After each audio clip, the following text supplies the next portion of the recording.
একজন এসেছেন ঠিক আপনাদের মানে ঠিক ঘটনা শোনাতে নন, না, তাকে আপনারা সবাই চেনেন তো তার কারণ পরিচয় দিলে চিনতে পারবেন।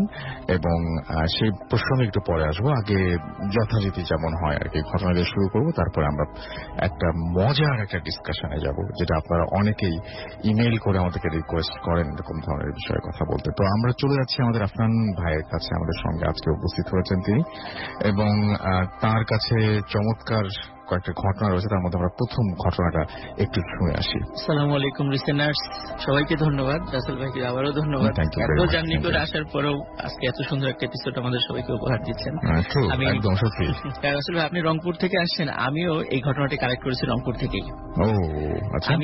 আমি যে প্রতিষ্ঠানে চাকরি করি, আমি ওখানে প্রতিষ্ঠানে কাজে ক্লাস নিতে বাংলাদেশের বিভিন্ন জায়গায় আমাদের যে ব্রাঞ্চগুলো আছে সেখানে ক্লাস নিতে যেতে হয়। তো আমি যখন এই কিছুদিন আগে রংপুরে গিয়েছিলাম ক্লাস নিতে, ওখানে আমি ক্লাস নিতে গেলে মোটামুটি যেহেতু ভূত এফএমের প্রতি ভালোবাসা আছে এবং অনেক সময় আসি, আমি চেষ্টা করি এই কিছু ইউনিক স্টোরি ওখানকার স্থানীয় যারা আছেন বা বিভিন্ন লোকের সাথে কালেক্ট করার জন্য। অনেক যখন ভাবছে কি সুন্দর একটা মিলাইছে, যে রংপুর থেকে আসছে, উনিও রংপুর থেকে ক্লাস নিয়ে আসছেন, চিন্তা করতেছেন অনেক।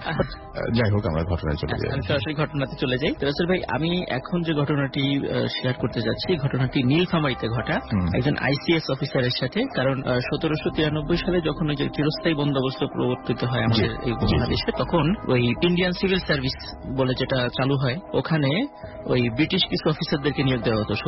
16 থেকে 21 বা 23 বছরের মধ্যে কিছু অফিসারদেরকে নিয়োগ দেওয়া হতো, যারা ওই রাজস্ব কালেক্ট সহ এবং আইন শৃঙ্খলা রক্ষাকারী বাহিনীর প্রধান হিসেবে দায়িত্ব পালন করতেন। আইসিএস অফিসার বলা হতো তাদেরকে। ওই ঠিক একজন আইসিএস অফিসারের সাথে ঘটে যাওয়া একটি ঘটনা। তো এটি আমার সাথে যিনি শেয়ার করেছেন, তো ওনার দাদা ব্রিটিশ পিরিয়ডে পুলিশে চাকরি করতেন। তো ওনার দাদার কাছ থেকে উনি শুনেছেন ঘটনাটি, এবং ওনার দাদাও ওই আইসিএস অফিসার থেকে কখনো দেখেননি। উনি কর্মরত অবস্থায় ওনার যিনি সিনিয়র অফিসার ছিলেন তার কাছ থেকে ওই আইসিএস অফিসারের গল্পটি শুনেছিলেন, যেটা একটা আনসলভড স্টোরি। ওনারাও এটা মানে সলভ করতে পারেন নাই। আচ্ছা, তো আমি ঘটনাতে চলে যাই। ঘটনাটি যে সময়টা যে আমি যেভাবে শুনেছি সেটা আমি আন্দাজ করে নিয়েছি এই 1890 থেকে হয়তো বা 1900 সাল, এই সময়ের মধ্যে, এই 10 বছরের মধ্যে ঘটনাটা অনেক আগের ঘটনা। যিনি আমাকে বলেছেন উনি একেবারেই নিরক্ষর। তো ওনার কাছ থেকে আমি যতটুকু শুনে বিভিন্ন ঘটনার সাথে মিলিয়ে সময়টা ঠিক করেছি আর কি। তো ঘটনাটি চলে যায়, সেটা হচ্ছে ওই সময় ছিল শীতকালে ওই আইসিএস অফিসার উনি রাতের বেলা যখন বাসায় ওনার কোয়ার্টারে অবস্থান করছিলেন, তখন হঠাৎ করে ওনার এক অফিসার এসে ওনাকে খবর দিল, স্যার একটা মার্ডার হয়েছে, এই লাশটি আমরা ধরতে পারছি না, আপনি একটু যেতে হবে, খুবই একটু মানে অন্য ধরনের একটা মার্ডার, আমরা বুঝতে পারছি না, আপনি একটু চলেন। তো উনি সেখানে গেলেন। তো উনি ওখানে যাওয়ার পর পুলিশদের যে কাজ, যে কোথাও মার্ডার বা ক্রাইম হলে ওনারা ওই জায়গাটা চারদিক থেকে একটু রেকি করেন যে, এবং দেখেন যে আসলে মানে ক্রাইম সিন গুলো কি আছে আশেপাশে, তো ওগুলো একটু রেকর্ড করেন, পরবর্তীতে মামলার তদন্তে যাতে সেগুলো কাজে লাগে। তো উনি বেশ মানে বাসার চারদিকে ঘুরে তেমন কোনো চিহ্ন পেলেন না। শুধু একটা চিহ্ন উনি পেয়েছেন, ওই মার্ডার যে রুমে হয়েছে ওই রুমের জানালার একটা পার্ট শুধু খোলা ছিল, একটা পাল্লা খোলা ছিল, খুব মজার ঘটনা, এবং দরজাও ভিতর থেকে লাগানো। তো উনি ওখানে যাওয়ার পরে দরজাটা ভাঙতে বললেন। তো ওনার যারা কনস্টেবল বা যারা ছিলেন তারা দরজাটা ভাঙলেন। ঢোকার পরে ওখানে যেটা দেখা গেল যে লাশটি, মজার বিষয় মানে অদ্ভুত ব্যাপার, ওই লাশে মানে একটা ফুটবল যদি চুপসে যায় ঠিক যেরকম হয় যে বাতাস বের হয়ে গেলে, যে ওই লাশের মনে হচ্ছে ভিতর থেকে মানে বাতাস চুপসে গেছে। মানে উনি হাত দিয়ে দেখলেন ওই লাশের শরীরে বিন্দু মাত্র কোনো হাড় ছিল না, শরীরে সবকিছু আছে, হাড় নেই, একটি হাড়ও নেই। ওই লাশের শরীরে কোথাও কোনো ক্ষত ছিল না। আচ্ছা, কোনো ক্ষত নেই, তাহলে ওনার শরীরে হাড়গুলো কোথায় গেল? এটা বিস্ময়কর ব্যাপার ছিল অবশ্যই। এবং ওই সময় তো এত ফরেন্সিক ব্যবস্থাও ছিল না সেই ওই সময়, এবং নীলফামারী ওদিক তো এমনিতে এখনো তো অনেক মানে রিমোট কর্নার। তো তখন ওটা সনাতন ধর্মাবলম্বী ছিলেন ওই পরিবার, তাকে পুলিশের অনুমতি নিয়ে তাকে দাহ করা হয় আর কি। তো এই ঘটনার ঠিক অল্প কিছুদিন পরে, মানে 1 মাসও না, 1 মাস এরকম সামথিং এরকম সময় হবে, হঠাৎ ওই রাতের বেলা মানে আবার ওই আইসিএস অফিসারের বাসায় এসে কিছু অফিসার বলছে যে স্যার একটু যেতে হবে, একটা মার্ডার হয়েছে, আপনাকে একটু যেতে হবে, এটা ধরা যাচ্ছে না, দেখা যাচ্ছে না, একটু অন্যরকম মার্ডার, আপনি একটু চলেন। তো উনি গেলেন, উনি যাওয়ার পরে দেখলেন যখন ওই জায়গাটা রেগি করছিলেন, তো উনি দেখলেন ঠিক সেম ঘটনা, কোনো মানে ক্রাইম সিন নাই, কিন্তু জানালার একটা পার্ট খোলা, একদম জানালার একটা পার্ট খোলা, এবং জানালার কোথাও ভাঙা নাই, ওদিক দিয়ে লোক যে ঢুকবে বা বের হবে এরকম কোনো উপায় নাই। তো উনি, এবং ওই দরজাটা ভিতর থেকে লাগানো, মানে যিনি ঘুমিয়েছিলেন ওখানে দরজা থেকে ভিতর থেকে লক করে ঘুমিয়েছিলেন। তো উনি ওনার কনস্টেবলদেরকে বললেন দরজা ভাঙতে।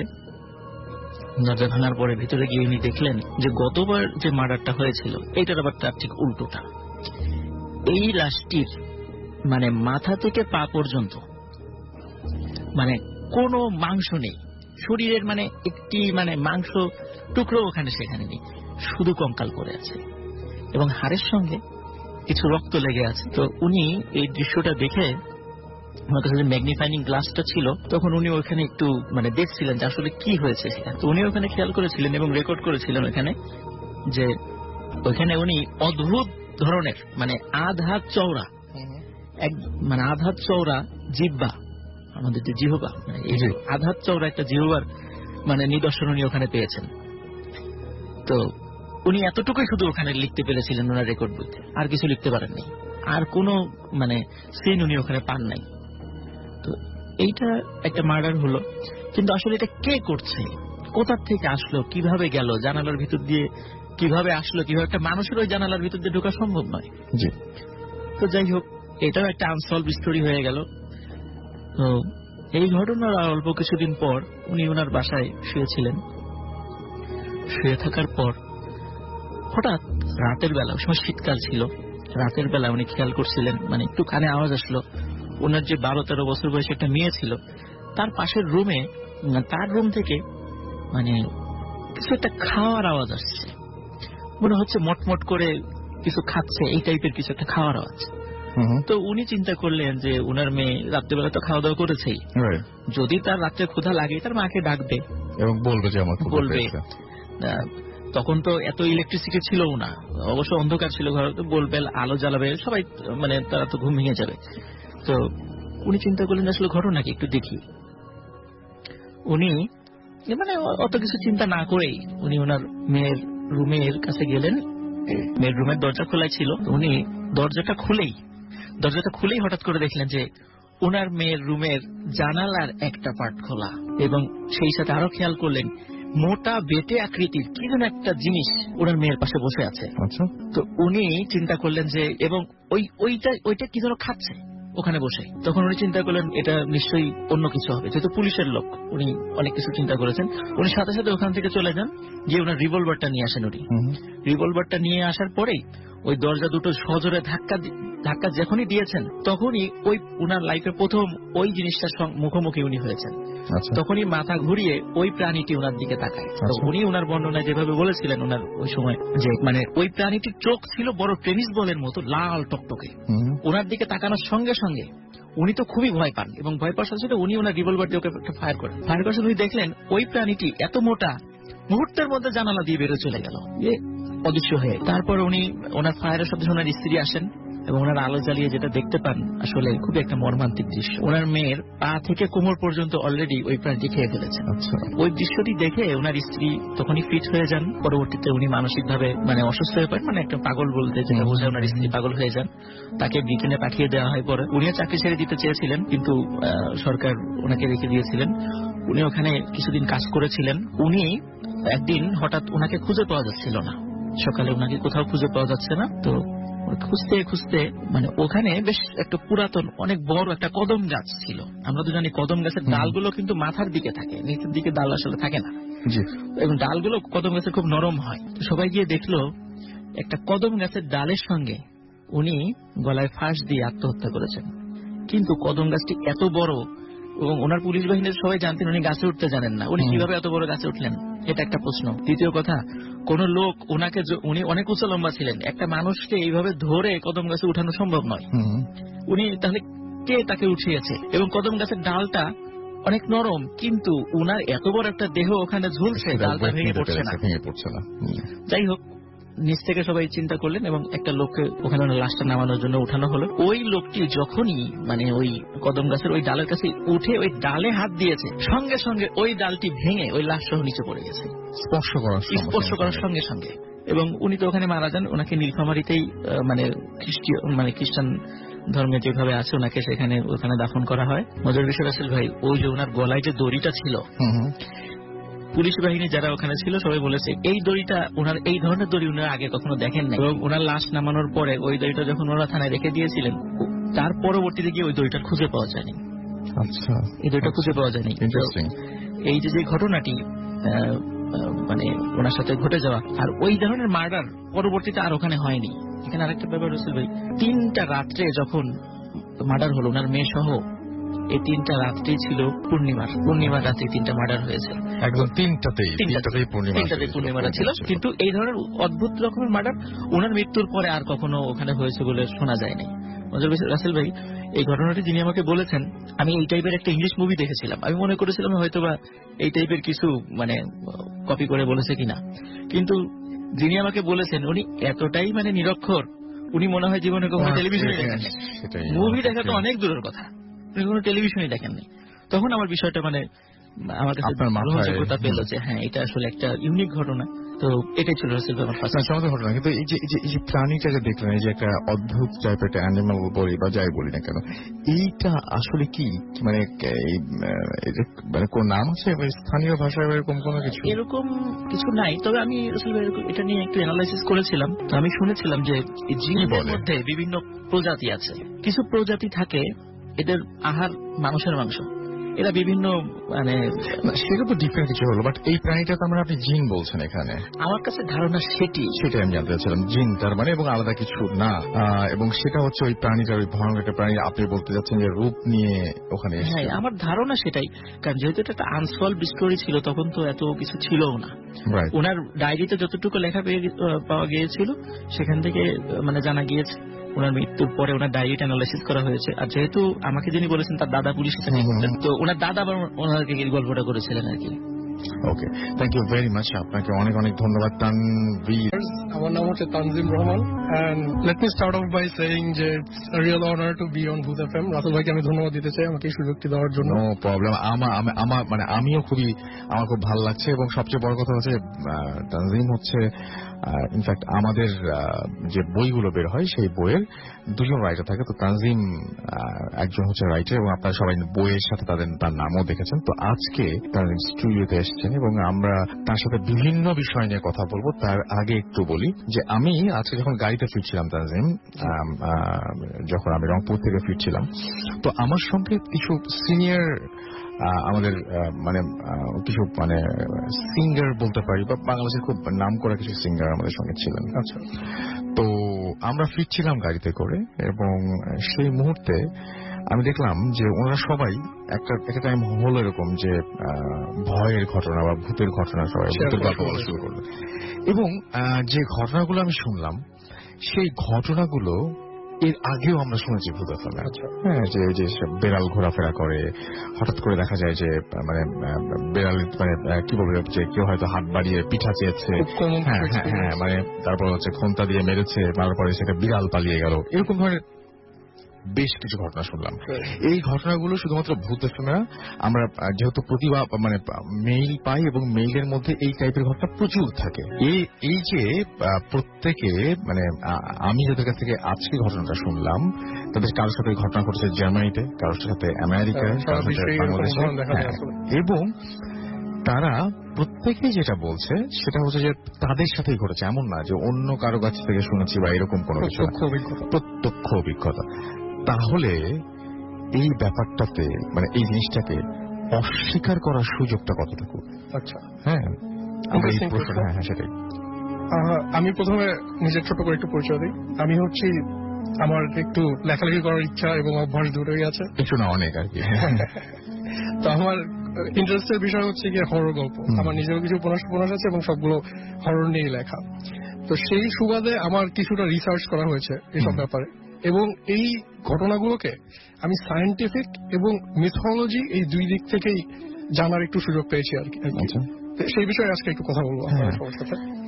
যেমন একটা জিনিস আমি খেয়াল করেছি কয়েকদিন আগে, যে একটু প্রথমে ব্যাখ্যা করি যে অনেকের ধারণা আছে যে সায়েন্সে এই জিনিসগুলোকে একদম উড়িয়ে দেওয়া হয়, যে এরকম সুপার ন্যাচারাল কোনো কিছু, সেটাকে আমরা জিন বলি বা ডিমন বলি বা ভূত বলি, যাই বলি, এগুলো কোনো অস্তিত্ব থাকতে পারে না এগুলো। কিন্তু আমি বলতে চাই যে এটা আসলে ধারণাটা এতটা কঠিন হিসাবে রাখা উচিত নয়, কারণ সায়েন্সও কিন্তু ইভলভ করে, সায়েন্সও সময়ের সাথে সাথে পরিবর্তন হয়। এবং আমি সেই রকম কয়েকটা থিওরি আপনাদের কাছে বলবো যেগুলোতে আপনার মনে হবে যে আসলে সায়েন্স এই জিনিসগুলোকে একদম অস্বীকার করছে না বা উড়িয়ে দিচ্ছে না।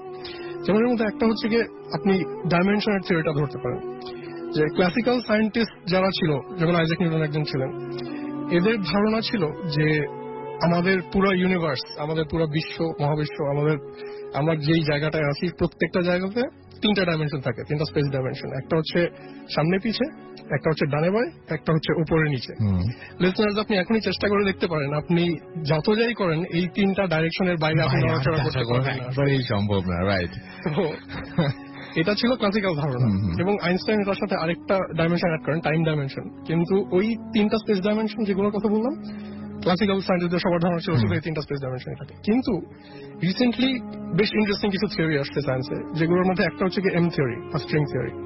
তো ওইখানে বলে যে আমরা যে এই 3টা ডাইমেনশন দেখি, এর বাইরেও অনেকগুলো লুকোনো ডাইমেনশন আছে, যেগুলো এত ছোট এবং এমন ভাবে ভাঁজ করা যেগুলো আমাদের খালি চোখে দেখা সম্ভব না। এবং আমাদের যন্ত্রপাতি এখন পর্যন্ত যতদূর এসেছে সেগুলো দিয়েও মেজার করা যায় না। জিনিসটাকে আপনি অনেকটা অক্সিজেনের মতো ধরতে পারেন, যে আছে কিন্তু আমরা দেখতে পাচ্ছি অক্সিজেন আবিষ্কার হওয়ার আগ পর্যন্ত আপনি যদি কাউকে বলতেন যে এরকম অক্সিজেন নামে একটা জিনিস আছে যেটা নিঃশ্বাস না নিলে আমরা মারা যাবো, তাহলে আপনাকে পাগল ভাবতে হবে। এটাকে অনেকটা ওরকম ধরে নিতে পারেন, ভাইরাসের মতো। তো এই ছোট্ট ভাঁজ করা যে ডাইমেনশন গুলো আছে, সেগুলোতে যদি কোনো প্রাণীর অস্তিত্ব থাকে, সেগুলোকে সায়েন্টিফিক মেজার দিয়ে এখন আমাদের পক্ষে ধরা সম্ভব নয়। কিন্তু তার মানে এই না যে এদের অস্তিত্ব নেই। এবং একটা স্ট্রং পসিবিলিটি আছে যে এই ডাইমেনশন গুলোর মধ্যেই যেই প্রাণীগুলো চলাফেরা করে বা যে প্রাণীগুলোর এক্সিস্টেন্স আছে, তাদেরকেই আমরা সুপার ন্যাচারাল এন্টিটি মনে করি, জিন মনে করি বা ভূত মনে করি। এখন ভাইয়া কিছুক্ষণ আগে বলছিলেন যে জিনরা বিভিন্ন রূপ ধরে আসে, তারা বিভিন্ন প্রজাতি থাকে তাদের। এই বিষয়ে আমি কিছু কথা বলতে চাই। এখন আমি যাবো একটু মিথোলজির দিকে। যতগুলো দেশে মুসলিমদের উপস্থিতি রয়েছে এবং ইসলামের কিছুটা প্রচলন রয়েছে, সবগুলো দেশেই জিনদের নিয়ে বিভিন্ন রকমের কিংবদন্তি শোনা যায়, বিভিন্ন রকমের গল্প শোনা যায়, এবং তাদের সবারই জিন নিয়ে আলাদা আলাদা আইডিয়া আছে আসলে। এখন দুটো ছোট্ট ঘটনা শেয়ার করবো। একটা হচ্ছে কি সিরিয়ার ঘটনা। সিরিয়ার দেশটায় এবং ওই নর্থ আফ্রিকার অঞ্চলে জিনদের নিয়ে অনেক আগে থেকে ইন্টারেস্টিং বেশ কিছু গল্প প্রচলিত আছে। তাদের মধ্যে একটা হচ্ছে যে জিনরা বিভিন্ন আলাদা রাজ্যে থাকে, সব মিলে তাদের রাজ্য হচ্ছে 7টা, আর এই প্রতি রাজ্যের মালিক হচ্ছে একজন করে জিন রাজকুমার, একজন জিন প্রিন্স। এই রাজ্যগুলোতে যে জিনরা থাকে তাদের আবার গায়ের রং এক রকম হয়। সবচেয়ে শক্তিশালী যে রাজকুমার, তাকে ডাকা হয় আল আহমার নামে। এসব মানে প্রচলিত ঘটনা, কিংবদন্তি। এই নামের আক্ষরিক অর্থ হচ্ছে যার রং লাল, দ্য রেড ওয়ান। মানে সে একজন লাল জিন, তার গায়ের রঙের আন্দাজ পাওয়া যায় এখান থেকে। এবং তার মতো যারা লাল জিন আছে তারা সবাই হচ্ছে এই আল আহমারের সৈন্য। এখন এই 2002 সালে একটা আরবি ওয়েবসাইটে একটা আর্টিকেল পোস্ট করা হয়েছিল, খুব ইন্টারেস্টিং আর্টিকেল। পোস্ট করেছিলেন আব্দুল রাজ্জাক নামে একজন ভদ্রলোক। এই আর্টিকেলটা অদ্ভুত এই কারণে যে একজন পজেসড মহিলাকে ইন্টারভিউ নেওয়া হয়েছিল, একজন মহিলার উপর জিনের ভর হয়েছিল, তার সাথে কিছু প্রশ্ন উত্তর আদান প্রদান করা হয়, এবং সে যে তথ্যগুলো দেয় জিনদের ব্যাপারে তাই নিয়ে ছিল এই আর্টিকেলটা। মহিলা ছিলেন সিরিয়ার দামাস্কাস শহরের বাসিন্দা, এবং তার উত্তরগুলো থেকে জিনদের সমাজের ব্যাপারে একটা বেশ পরিষ্কার ধারণা পাওয়া যায়। আমি এখন প্রশ্নগুলো কয়েকটা বলি এবং মহিলার রেসপন্সে বলছি সাথে। মহিলাকে যে জিন আসল করেছিল তাকে জিজ্ঞেস করা হয়, তোমার নাম কি? জবাবে সে বলে, আমাদের নাম প্রকাশ করা যাবে না, আসল নাম জানলে তুমি আমাদের নিয়ন্ত্রণ করতে পারবে। আমরা মানুষের নাম ধার করে নিজেদের পরিচয় দিই সেই নাম অনুযায়ী। এবং এইরকম মানে আরো বেশ কিছু প্রশ্ন তাকে করা হয়। যেমন সেকেন্ড প্রশ্ন ছিল যে তোমরা কি মানুষের মতো বিভিন্ন দেশে থাকো? এখানে এই মহিলা সেই মিথটা কনফার্ম করেন যে না, আমাদের আলাদা রাজ্য আছে, প্রতি রাজ্যের থাকে আলাদা শাসক। যখন জানতে চাওয়া হয় এই রাজ্যগুলো কেমন, সে বলে প্রতি রাজ্যকে চিহ্নিত করা হয় একটা আলাদা রং দিয়ে। সবুজ জিনদের আলাদা রাজ্য আছে, লাল নীল বা হলুদ জিনদেরও সবার নিজস্ব রাজ্য থাকে। পরবর্তী প্রশ্ন ছিল, পৃথিবীকে তোমরা কিভাবে দেখো? মানুষ যেভাবে দেখে সেভাবেই? সেই জানায় যে তাদের চোখে পৃথিবী দেখা ঝাপসা কুয়াশার মতো, কোনো কিছুই তারা স্পষ্ট করে আলাদা করতে পারে না, এবং কোনো বস্তুর ঠিক গঠনটা কেমন বা সেটার রং কেমন হয় তারা এই পৃথিবীতে আসলে সেটা বুঝতে পারে না। মানুষের শরীরে ঢুকলে তাদের দৃষ্টি আবার অনেকখানি পরিষ্কার হয়ে যায়, তারা তখন মানুষের চোখ দিয়ে পুরো জিনিসটা দেখতে পারে। সেই সবই ওই মহিলা বলছেন, সব মহিলা বলছেন, কিন্তু মানে ওই আর্টিকেলে দাবি করা হয়েছে যে মহিলা আসলে বলছেন, মহিলা যেই গলায় উত্তর দিচ্ছিলেন সেটা তার গলা ছিল না। এটা কমন আমরা বাংলাদেশেও পাই, কিন্তু উনি যেগুলো বলছেন খুব ইন্টারেস্টিং লাগছে, যেগুলো উনি বলছেন আর কি। মানে যেমন জিনদের রাজ্য, এই ব্যাপারটা নিয়ে আমরা অনেক ঘটনা পেয়েছি যে আমাদের অমুককে ওই রাজ্যে নিয়ে গিয়েছিলেন, অমুককে সাথে তারপরে এই ঘটেছিল। কিন্তু উনি যেটা বললেন যে এটা খুব মজার ব্যাপার যে পৃথিবীকে কিভাবে, মানে এই কোয়েশ্চেনটা খুব কমন একটা কোয়েশ্চেন না, যে বলবো যে পৃথিবীকে তোমরা কেমন করে, এবং তাদের যে আলাদা একটা দৃষ্টিভঙ্গি আছে সবকিছু দেখা, এটাও বেশ আশ্চর্য একটা ব্যাপার। আমরা কিন্তু কখনো ওদের দিক থেকে জিনিসটা চিন্তা করি না। এবং শেষ যে প্রশ্নটি মহিলাকে করা হয় সেটা ছিল যে জিনরা মানুষের শরীরে কিভাবে ঢোকে। উত্তরে মহিলা যা বলেন সেটা একটু ভয়ঙ্কর এবং শুনলে একটু টেনশন হওয়াটা স্বাভাবিক, যে কিছু কিছু সময় মানুষের শরীরের সাথে তাদের আত্মার সংযোগ দুর্বল হয়ে যায়। যেমন তারা যখন স্বপ্ন দেখে, যখন তারা গভীর ঘুমে থাকে বা যখন তারা অচেতন হয়ে যায়, তখন মানুষের সাথে তাদের আত্মার সংযোগটা একটু দুর্বল হয়ে যায় এবং সেই সুযোগে জিনরা মানুষের শরীরে প্রবেশ করে। এবং এই আর্টিকেলে যে আশ্চর্য ব্যাপারটা আছে ভাই, যে এই পোস্টটা করা হয়েছিল 2002 সালে, এবং এটি করার 2 মাস পরই এই আর্টিকেলটা ইন্টারনেট থেকে সম্পূর্ণভাবে গায়েব হয়ে যায়। এবং এই জিনিসটা কিছু রিসার্চার তাদের বইয়ে নোট করে রেখেছিলেন এবং তারা রেকর্ড রেখেছিলেন বলে আমরা এগুলো জানতে পেরেছি। কিন্তু তারপরে ওই ওয়েবসাইট এবং সবকিছু মানে একদম পৃথিবীর বুক থেকে বেমালুম ভাবে হারিয়ে গেছে। অলরাইট, আমরা খুবই ইন্টারেস্টিং জিনিস শুনছিলাম। এইরকম ধরনের আরো অনেক কথা শুনবো এবং অনেক ধরনের ঘটনা আমরা শুনবো। সুতরাং যেটা করতে হবে, আমাদের সঙ্গে থাকতে হবে এবং এটা কেমন লাগছে সেটা জানি আমাদের SMS করতে হবে। আমাদের SMS পাঠানোর নিয়মটা হচ্ছে যে মোবাইলের মেসেজ সঙ্গে টাইপ করতে হবে ফুর্তি FORT, ফুর্তি স্পেস দিয়ে লিখতে হবে আপনার নাম, স্পেস দিয়ে আপনার মেসেজ পাঠাতে হবে 9840 নাম্বার। আপনারা সবাই, আমি জানি মনে মনে ভাবছেন যে কথাটা, যে আমি কেন এখন এই কোশ্চেনটা করছি না। আপনি তো অনেক কথা বললেন, আপনাকে আমি এখন কোয়েশ্চেন করি যে পার্সোনালি এগুলো সবকিছু একদম যদি দূরে সরিয়ে রাখি, তাহলে ব্যক্তিগতভাবে অ্যাজ এ মুসলিম, আমি জানি যে আপনার মুসলিম হিসেবে আপনি জিন আছে, এটা আমরা সবাই বিশ্বাস করি, ফাইন, সেটা কিন্তু কোনো সমস্যা নেই। কিন্তু এই যে আমাদের চারপাশে যে ঘটনাগুলো ঘটে, আমরা যেগুলো শুনি, এগুলো কত % বিশ্বাস করেন? আমার ধারণা এগুলো ডেফিনেটলি পসিবল, অবশ্যই পসিবল। এবং আমি যেটা বললাম যে আমি যেই সায়েন্টিফিক থিওরিটার কথা বললাম, ওটা এখন ওয়াইডলি অ্যাকসেপ্টেড আসলে। সারা বিশ্বের জ্ঞানী গুণী, আমার চেয়ে অনেক ভালো জানেন এমন বৈজ্ঞানিকরা যেই থিওরিতে বিশ্বাস করেন, সেই থিওরিতে আমার বিশ্বাস করতে আসলে তেমন কোনো সমস্যা নেই। আমারও তো কোনো সমস্যা নেই, আমি বিশ্বাস করি। অ্যাবসলিউটলি। এবং আমার ধারণা যে মানুষের জ্ঞানকে আসলে ওভার এস্টিমেট করা উচিত না। এখন অনেক কিছু আছে যেগুলো আমরা জানি না, কিন্তু আমরা জানি না দেখে জিনিসগুলো যে এক্সিস্ট করে না এমন কিন্তু একদমই জিনিসটা সেটাই, মানে চোখ বন্ধ থাকলেও প্রলয় ঘটবে, এরকম একটা ব্যাপার আর কি। এনিওয়েজ, আমরা দেখতে পাচ্ছি যে কি বলতে চাচ্ছেন আপনার ভাই, একটু বলেন যদি আমাদেরকে। হ্যাঁ, ধন্যবাদ রাসেল ভাই। একটু আগে তানজিব ভাই আমাদের বেশ কয়েকটা মানে রেফারেন্স দিলেন। তো আসলে আমার হঠাৎ করে একটা বিষয় আমার মনে পড়ে গেল, সাথে সাথে ওনার ওই বিষয়টা সত্যতা আমার হঠাৎ করে মনে পড়ে গেল। এটা আমি লিসেনারদের সাথে শেয়ার করতে চাচ্ছিলাম, কারণ ঘটনাটি হয়তো উনি সিরিয়ার রেফারেন্স দিয়েছেন, আমি নিজেই রেফারেন্স দিচ্ছি। সেটা হচ্ছে মানে আমার সাথে সরাসরি একটা জিনের কথা হয়েছিল, সরাসরি জিনের কথা। এখন লিসেনাররা এটা বিশ্বাস করলে করতে পারেন, না করতে পারেন, তাদের ব্যাপার। সরাসরি জিনের কথা একদম সামনে, চোখের সামনে, রাতের বেলায় আমি তার সাথে সরাসরি কথা বলেছি। কেমন দেখতে? কেমন আমাকে তো বলুন। দেখতে আসলে ওনার বয়স উনি বলেছিলেন প্রায় 3500 বছর। আচ্ছা। এবং ওনার মাথায় পাগড়ি ছিল, বড় জুব্বা পরা ছিল, মানুষের মতোই, কিন্তু ওনার হাইট 8 ফুটের মতো ছিল। তো ওনাকে আমি সেম প্রশ্ন করেছিলাম যে আপনারা কোথায় থাকেন? তখন উনি বলেছিল যে তোমাদের মতো এরকম মাটির উপর আমরা থাকি না, আমরা থাকি মাটির থেকে উপরে। আমি তখন বলেছিলাম যে আপনাদের রাজ্যে মানুষকে যায় না?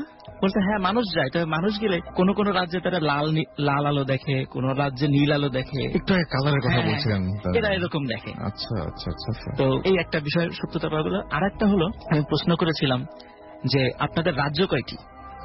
তো উনি বলেছিল আমরা পুরো ওয়ার্ল্ডের 7টা রাজ্যে বিভক্ত, তবে 7টা রাজ্যের অধীনে 29টা রাজ্য আছে। এই 29টা রাজ্যের 2টো রাজ্য পরিচালনা করে মুসলিমরা আর 27টা রাজ্য পরিচালনা করে অমুসলিম জিনেরা। এই একটা ব্যাপার। আপনাকে নিজে বলেছেন? হ্যাঁ, নিজে বলেছেন। আমি আর একটা প্রশ্ন করেছিলাম যে পৃথিবীতে আপনারা কোথায় থাকেন? তখন উনি বলেছিল পৃথিবীতে আমরা সমুদ্রের ভিতরে, আমাদের কিছু কিছু শহর আছে দ্বীপে। আমি বললাম মানুষ সেখানে যায় না? বলে যায় মানুষ সেখানে যায়, কিন্তু সেখানে গেলে আমাদেরকে সাপের আকৃতিতে দেখতে পায়। এই জন্য মানুষ ওই সমস্ত দ্বীপগুলোতে যায় না। রাসেল ভাই খেয়াল করবেন, দক্ষিণ আমেরিকার সবচেয়ে বড় দেশ যেটা ব্রাজিল, ব্রাজিলের কিন্তু পাশে স্নেক আইল্যান্ড আছে। আমি এই কিছুদিন আগে এটা আমি জানতাম। স্নেক আইল্যান্ড সম্পর্কে আমি একটু দেখলাম ইউটিউবে। ওখানে কিন্তু প্রতি বর্গ মিটারে একটা করে বিষাক্ত সাপ। ওখানে কিন্তু ব্রাজিলের সরকার কি মিন করছেন? আমি চিন্তা করেছিলাম।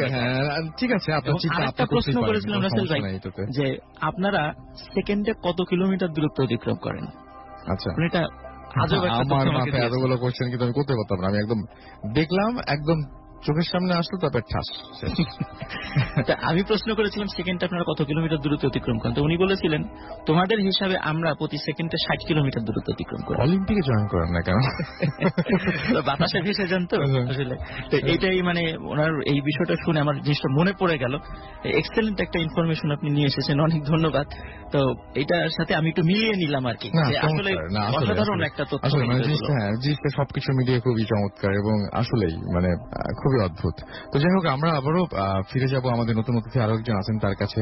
তবে তার আগে একটা ইন্টারেস্টিং জিনিস বলি, সেটা হচ্ছে যে মানুষ, এই যে আমি যদি এই প্রসঙ্গ থেকে একটু বেরিয়ে যাই, এই প্রসঙ্গ থেকে যদি বেরিয়ে যাই, আমি যদি একটা কোশ্চেন করি এরকম যে আমার কাছে এরকম হয় যে এটা একটু সাইকোলজির দিকে যাবে, সুতরাং এটা হচ্ছে ঠিক এই একটু অন্য ধরনের প্রশ্ন।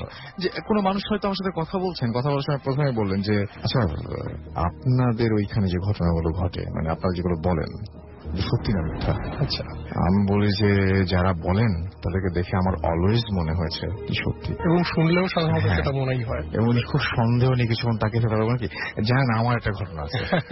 এখন ব্যাপারটা হচ্ছে সেম ব্যাপারটাই কিন্তু মানে ওনার ব্যাপারে ঘটতে পারে। এই যে মানুষের এই যে এই জিনিসগুলোকে অবিশ্বাস করা, মানে বিশ্বাস করলে মানুষ ইনসিকিউর ফিল করে, সেই জন্য নিজে এরকম রিয়াক্ট করে, নাকি মানে আপনার একদম কি মনে হয়, নাকি আসলে মানুষের এই জিনিসগুলো আসলে ঠিক অপরিচিত কারো মুখ দিয়ে শুনছে এই জন্য বিশ্বাস করছেন না, এরকম কিছু, নাকি মানুষ আসলে সবসময় পজিটিভ জিনিস বিশ্বাস করতে চায়, নেগেটিভ জিনিস বিশ্বাস করতে চায় না?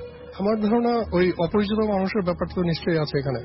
আরেকটা জিনিস হচ্ছে গিয়ে যে আসলে এগুলো এমন কিছু ব্যাপার যেগুলো আমার ধারণা যে সম্পূর্ণ মেনে নিলে মানুষের জীবনে চলতে খুব মুশকিল হবে আসলে। মানে এগুলো আসলে এত বড় সত্য যে এগুলোর মুখোমুখি হতে নিলে একটা মানসিকতা থাকা লাগে, যেটা হয়তো সবার মধ্যে খুঁজে পাওয়া যাবে না, বা সবার মধ্যে হয়তো এতটা ওপেন মাইন্ডেডনেস থাকে না। এবং আমার ধারণা হচ্ছে যে ওই যে আমি একটু আগে যেটা বললাম যে জাস্ট বিকজ আমরা এখনো কংক্রিটলি কোনো কিছু জানি না তার মানে না যে আমরা সেটা জানবো না ফিউচারে। এবং এজন্য এই জিনিসগুলোকে একেবারে উড়িয়ে দেওয়া উচিত নয়। এবং যারা দেখেছে অথবা যারা এক্সপিরিয়েন্স করেছে তাদের কাছ থেকে যদি আমরা বরং তথ্য সংগ্রহ করে আমাদের নিজেদের সিদ্ধান্তে আসতে পারি, সেটা বোধহয় বেটার হয়। ওকে, আফনান ভাইয়ের জিনিসটা দেখা হলো কিভাবে, যে একজন কোশ্চেন করেছেন, আফনান ভাই যখন পরবর্তীতে আবার কিছুক্ষণ পরে আবার যখন আসবেন তখন আমরা এই বিষয়ে শুনবো, সেটা নিয়ে কোনো সমস্যা নেই। আমার কিবোর্ড পড়ে গেছে হাত থেকে। অলরাইট, আমরা যেটা করব সেটা হচ্ছে যে আমরা আরেকজন আমাদের এখানে আছেন, মিউজিশিয়ান বেসিক্যালি, তিনি হচ্ছেন মাহের, এবং আমরা তার কাছ থেকে একটা ঘটনা শুনবো যেটা আপনার সাথে ঘটা। মাহের, হ্যাঁ, বেসিক্যালি আমার সাথে ঘটা। ওকে, তো দ্য থিং ইজ আমার সাথে না, এখানে হলো গিয়ে আমার ব্যান্ডের অ্যাকচুয়ালি যারা যারা আছে সবার সাথে আর কি আমরা এক্সপিরিয়েন্স এখনো করি। আচ্ছা, এখনো কি হয় আসলে? আচ্ছা, যেটা হলো গিয়ে যে ফার্স্ট অফ অল বলি আমি মাহের। থিং ইজ হ্যালো রাসেল ভাই, হ্যালো তানজিম ভাই, হ্যালো মাসুম ভাই, অ্যান্ড হ্যালো লিসেনার্স। সেটা হলো গিয়ে যে ভাইয়া আমরা এটা এক্সপিরিয়েন্স করি যখন থেকে বেসিক্যালি আমাদের ভোকাল যে তার নাম আমি একটু টুইট করে বলতেছি সবার নাম, তার নাম হলো গিয়ে অর্ক, আমাদের ভোকালের নাম। সো আমাদের ভোকালের বাসাটা যদি আমি ডিসক্রাইব করি, সেটা হলো গিয়ে যে অনেক পুরানো একটা বাসা। আমি প্লেসটাও একটু ঠিক করলাম, সেটা উত্তরায় বলতেছি। মানে সবকিছু রিয়েল না, মানে নাম বাসা সবকিছু তো ফেক, এটা কিছু বুঝে না, ঘটনাটা শুধুমাত্র ঘটনাটা সত্যি। সেটা হলো গিয়ে যে অল্প বাসাটা অ্যাকচুয়ালি অনেক পুরানো একটা বাসা। ইটস লাইক আপনার 1973-74 এর দিকে ডেভেলপ করা। বাসার সামনে উঠোন আছে এন্ড এভরিথিং। আমরা যেখানটায় প্র্যাকটিস করি সেটা হলো গিয়ে উঠোনটার একটু সামনে একটা ছোট একটা কুড়ে ঘর বলবো না, মানে একটা ছোট একটা রুম আছে যেখানে অর্কর দাদা আগে থাকতো, এরপরে অর্কর ফুপি থাকতো। দেন ওখানে এখন আর কেউ থাকে না, কারণ দুজনই মারা গিয়েছেন। আমরা ওখানে প্র্যাকটিস করি। তো ঘটনাটা আসলে শুরু হয় আমরা যেদিন থেকে ডিসাইড করি যে আমরা ওইখানে প্র্যাকটিস করবো, নিজেদের প্র্যাকটিস প্যাড এন্ড এভরিথিং, আমরা ওইখানে আমাদের ইকুইপমেন্ট নিয়ে আসি। ফার্স্টে একটু একটা জিনিস বলে নেই যে অর্কর দাদা অ্যাকচুয়ালি যতদূর আমি জানি, এবং আমি সেটা হলো যে অর্কর দাদা আগে জিন পালতেন, এবং সে পাস টাইপের লোক ছিলেন, পাসই ছিলেন, তার অলৌকিক ক্ষমতা টাইপের কিছু ছিল আর কি, এটা এলাকাবাসীর ধারণা, এবং ধার্মিক হিসেবে সবাই তাকে জানেন, ধার্মিক হিসাবেই তাকে সবাই জানতেন। এরপর যেটা হলো যে যখন অর্কর দাদা মারা যায়, তখন ওই রুমটায় থাকতো হলো গিয়ে অর্কের ফুপি। তো ফুপি ছিলেন রাইটার। তো যেটা হয় যে ফুপি হঠাৎ করে 2 দিনের জন্য বাসা থেকে কাউকে না বলে, অর্করা জয়েন্ট ফ্যামিলি, ওই বাসায় সবাই থাকে, না বলে চলে যায়। তো ভাবে যে ওকে রাইটার মানুষ হয়তো বা কোথাও গেছে, খুঁজে, বাট মনে করে যে ওকে এসে পড়বে, মানে উনি এই জিনিসগুলো আগেও করত। বাট 2 দিন পরে যেটা হয় সেটা হলো গিয়ে যে 2 দিন পরে ফুপির লাশটা ওই রুমে পাওয়া যায়, এবং এখনো পর্যন্ত আসলে জানা যায়নি যে উনি কিভাবে মারা গেছেন। আচ্ছা, ওকে। সো এটা হলো যে আর কি বেসিক একবারে আমাদের মানে ওই জায়গাটার বর্ণনা দিলাম।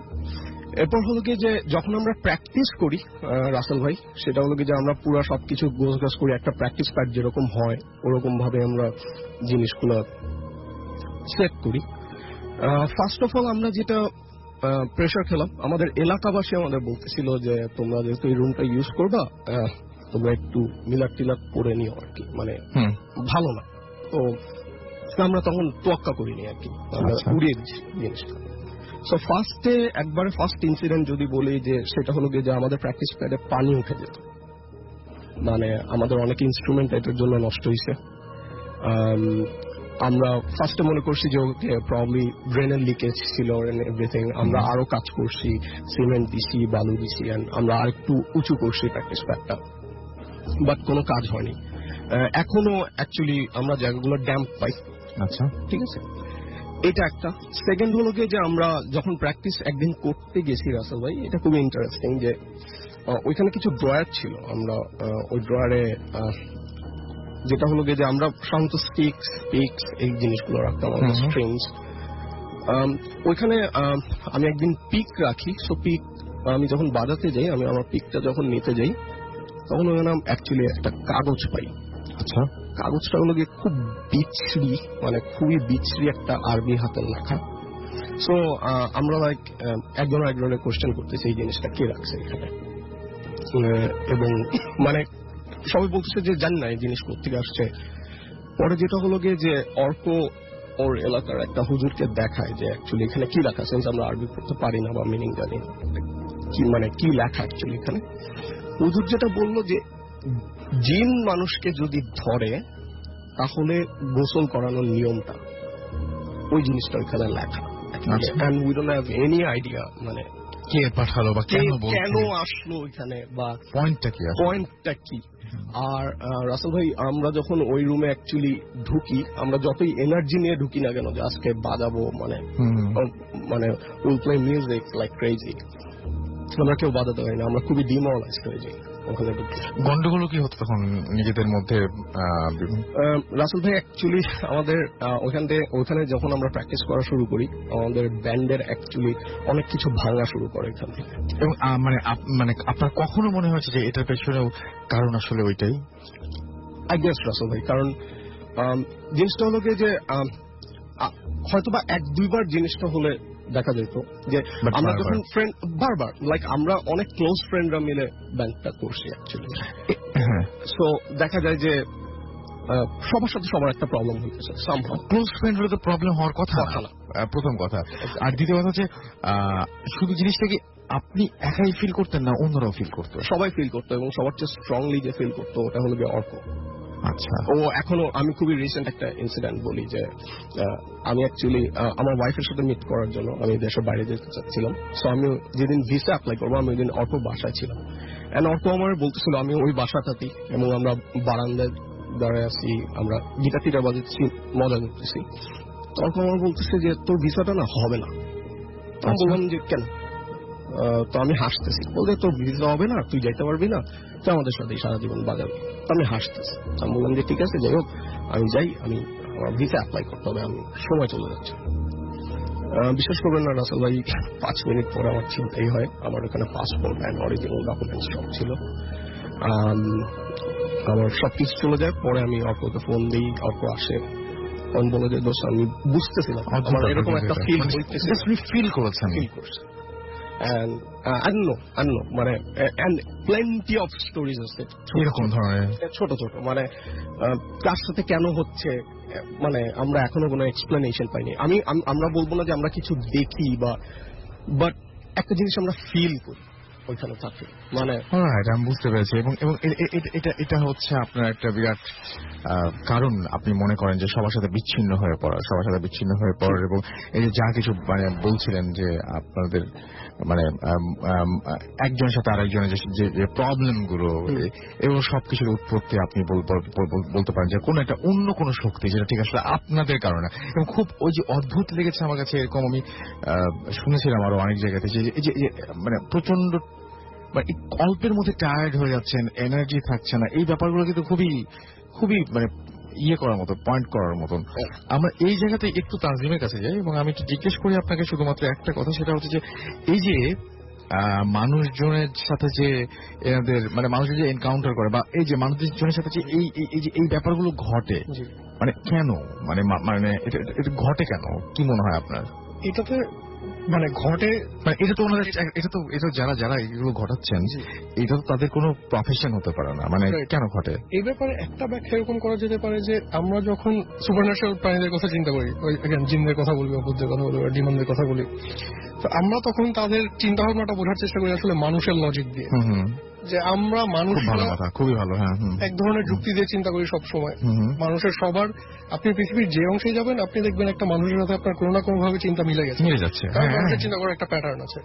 কিন্তু এই ধরনের প্রাণীরা, ওদের চিন্তা ভাবনা করার ধরন কিন্তু একদম আলাদা হবে। আসলে আমাদের কাছে যে জিনিসটা যৌক্তিক মনে হবে বা আমাদের কাছে যে জিনিসটা মনে হবে যে এটাই নর্মাল, ওদের কাছে সেই জিনিসটা স্বাভাবিক নাও মনে হতে পারে, কিন্তু একদম, কারণ ওরা এমন ধরনের প্রাণী যাদেরকে বোঝা আসলে আমাদের পক্ষে হয়তো সম্ভব নয়, অথবা আমাদের সাথে ওদের চিন্তা ভাবনা হয়তো কখনোই মিলবে না। যে কারণে ওই আমরা প্রায় দেখি যে আমরা প্রায় এরকম একটা অভিযোগ শুনি যে জিনদের যদি এতই ক্ষমতা থাকে বা এত কিছু করতে পারে ওরা, তাহলে ওরা কেন আমাদের সাথে সরাসরি কথা বলে না, কেন ওরা আমাদের সাথে সরাসরি যোগাযোগ করার চেষ্টা করে না? এখানে আমার একটা বক্তব্য হচ্ছে যে হয়তো ওরা যেগুলো করছে, যে এভাবে দেখা দিচ্ছে অথবা একজনের শরীরে ঢুকছে বা ওইভাবে কথা বলার চেষ্টা করছে, হয়তো এগুলোই ওদের যোগাযোগ করার চেষ্টা। ধরুন আপনি একজন মানুষ হিসেবে যদি একটা পিঁপড়ার সাথে কথা বলার চেষ্টা করেন, পিঁপড়া কিন্তু আপনার ভাষা বুঝবে না এবং আপনি পিঁপড়ার সাথে কমিউনিকেট করতে পারবেন। তেমনি জিনরা একটা সম্পূর্ণ আলাদা টাইপের প্রাণী দেখে হয়তো ওদের সাথে আমাদের কমিউনিকেশন করার মেথডটা মেলে না, এই জন্য হয়তো এই জিনিসগুলো এভাবে হতে থাকে।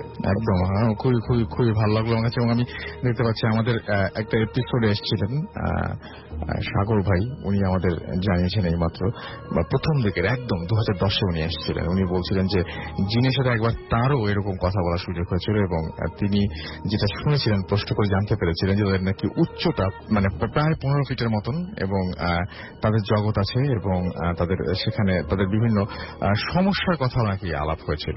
তো এই ব্যাপারগুলো অদ্ভুত। অনেক আমি এরকমও শুনেছি যে জিন নাকি অনেকে স্বপ্নতেও দেখে, খুবই অদ্ভুত ব্যাপার, এই জিনিসটা খুবই অদ্ভুত ব্যাপার। মানে অথবা আমি হয়তো দেখতে পাচ্ছি যা তা হয়তো আমার চোখ একটা ইমেজ ক্রিয়েট করছে, হয়তো সেই ইমেজটা আসলে এক্সিস্টই করে না, মানে আমার চোখ ক্রিয়েট করছে এবং হয়তো অন্য কোন রকমের কিছু একটা যেটা আমার চোখে আসলে ওইভাবে আসছে বা আমি সেইভাবেই দেখতে পাচ্ছি, আমি এর বাইরে যেতে পারি না। অনেক কিছু হতে পারে। আমরা আবারও ফিরে আসবো, আমাদের আরো একটা ছোট্ট বিরতি নেওয়ার সময় হচ্ছে। থ্যাংক ইউ রাসেল ভাই। হ্যালো লিসেনার, আমি ওসমান, আমি এসেছি মিরপুর ইস্টার্ন হাউজিং থেকে। তো আমি আমার ঘটনা চলে যাচ্ছি। ঘটনাটি ঘটে আজ থেকে 5-6 বছর আগে। এটা আমার এক কলিগের ফ্রেন্ডের সাথে। 5-6 বছর আগে আমার কলিগের ফ্রেন্ডের একটি মেয়ের সাথে পরিচয় হয়। মেয়েটি একটি পলিটেকনিক্যাল ইনস্টিটিউটে উনি ডিপ্লোমা করছিলেন।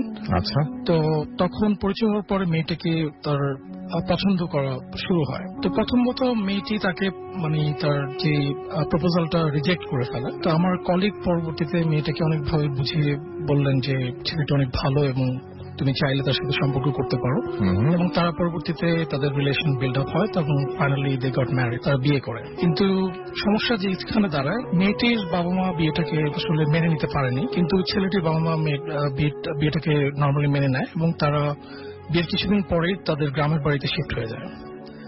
তো শিফট হয়ে যাওয়ার পরে শুরুতের দিকে বা মেয়েটার কোনো ধরনের কোনো অ্যাটিটিউডের বা কোনো ধরনের কোনো সমস্যা হয়নি, কিন্তু 4-5 মাস পরে মেয়েটি তার বাড়িতে মানে তার প্যারেন্টসের সাথে দেখা করার জন্য তার খুব এক্সাইটেড হয়ে যায়, সে খুব দেখা করতে চায়। কিন্তু তখন ছেলেটি বলে যে আসলে এই মুহূর্তে আসলে দেখা করাটা সম্ভব না, কারণ যেহেতু তারা এখনো বিয়েটা মেনে নেয়নি। তো যাই হোক, তো বলে যে না, এখন দেখা করা যাবে না। তো এখানে কনভারসেশন শেষ হয়ে যায়। কিন্তু কোন একদিন তারা তাদের ফ্যামিলির সবাই একটি ওয়েডিং প্রোগ্রামে যায়, কিন্তু মেয়েটি তখন বাসায় একাই থাকে, সে ওয়েডিং এ যায় না। তো তারা সেই প্রোগ্রাম থেকে বাড়িতে যখন ফিরে, তখন তারা দেখছে যে মানে অনেকক্ষণ ধরে গেট নক করছে, মানে একটা গ্রামের বাড়িতে। তো বাড়িটা একটা আসলে বেসিক্যালি একটা টিন শেটের একটা পাশে দেওয়ার উপরে টিনের একটা বাড়ি। তো তারা অনেকক্ষণ ধরে নক করছিলেন, কিন্তু গেটটা মেয়েটা খোলে না। তো গেটটা ছিল আসলে একটা স্টিলের একটা গেট। তো অনেকক্ষণ চেষ্টা করার পর খুলছে না। তার পিছন দিয়ে তার চেক করার চেষ্টা করলো যে আসলে কি হচ্ছে ভিতরে, আসলে মেয়েটি আসলে আদৌ আছে কিনা বা কি কোনো প্রবলেম হয়েছে কিনা। তো তখন ওই ছেলেটি দেখলো যে মেয়েটি she was hanging in the ceiling fan, say ceiling ফ্যানের সাথে ঝুলন্ত অবস্থায় আছে। এবং তারা খুব কষ্ট করে পরবর্তীতে তারা গেটটা খুললো, এবং খোলার পরে মেয়েটি already she was totally senseless, say totally তার কোনো সেন্স ছিল না। এবং তার সাথে সাথে তারা লোকাল একটি হসপিটালাইজ করলেন, কিন্তু হসপিটাল থেকে বলা হলো যে আপনারা শহরের বড় কোনো হসপিটালে নিয়ে যান। বেসিক্যালি এখানে আসলে এটা কোনো ট্রিটমেন্ট নাই। বেসিক্যালি যেহেতু ঘাড়ের পিছনের যে অংশটা, তার অনেকটা অংশই হয়তো বা ক্ষত হয়ে গেছে, এটা ডিফেক্টেড হয়ে গেছে। এখন এটা কোনো ট্রিটমেন্ট হবে না, এখানে তারা করতে পারবে না। তো পরবর্তীতে তারা বড় হসপিটাল নিয়ে যায়, এবং সেখানে মোটামুটি অ্যারাউন্ড 24 আওয়ার্স এর মতো মেয়েটিকে ওখানে মানে চেষ্টা করা হয়, তাকে কৃত্রিম ভাবে ওখানে রাখা হয়। একদিন পরে দেন মেয়েটি মারা যায়। এবং মেয়েটি মারা যাওয়ার পরে ছেলেটি তো টোটালি ফ্রাস্ট্রেটেড হয়ে যায়, খুব স্বাভাবিক। এবং 4 to 5 days he didn't take any single food, মানে সে কোনো কিছু খায় না, তার খুবই খারাপ অবস্থা। তো তার কয়েকদিন পরে আমার কলিগ তার সাথে এক রাত্রেবেলা তার বাসায় গিয়ে থাকতে যায়, এবং এক রাত্রেবেলা তারা দেখছে যে হঠাৎ করে খুব নূপুরের আওয়াজ। কারণ বেসিক্যালি মেয়েটি সে নূপুর পরে বাড়িতে ঘোরাফেরা করত, এবং তার রুমের পাশ থেকে খুব ক্লোজলি আসলে সাউন্ডটা আসছিল। এবং এটা দেখে আসলে আমার কলিগ এবং তার ফ্রেন্ড দুজনে খুব ভয় পেয়ে যায়, এবং সাথে সাথে তার প্যারেন্টস কে ডাকে যে বাবা এরকম আমি দেখছি, শুনছি।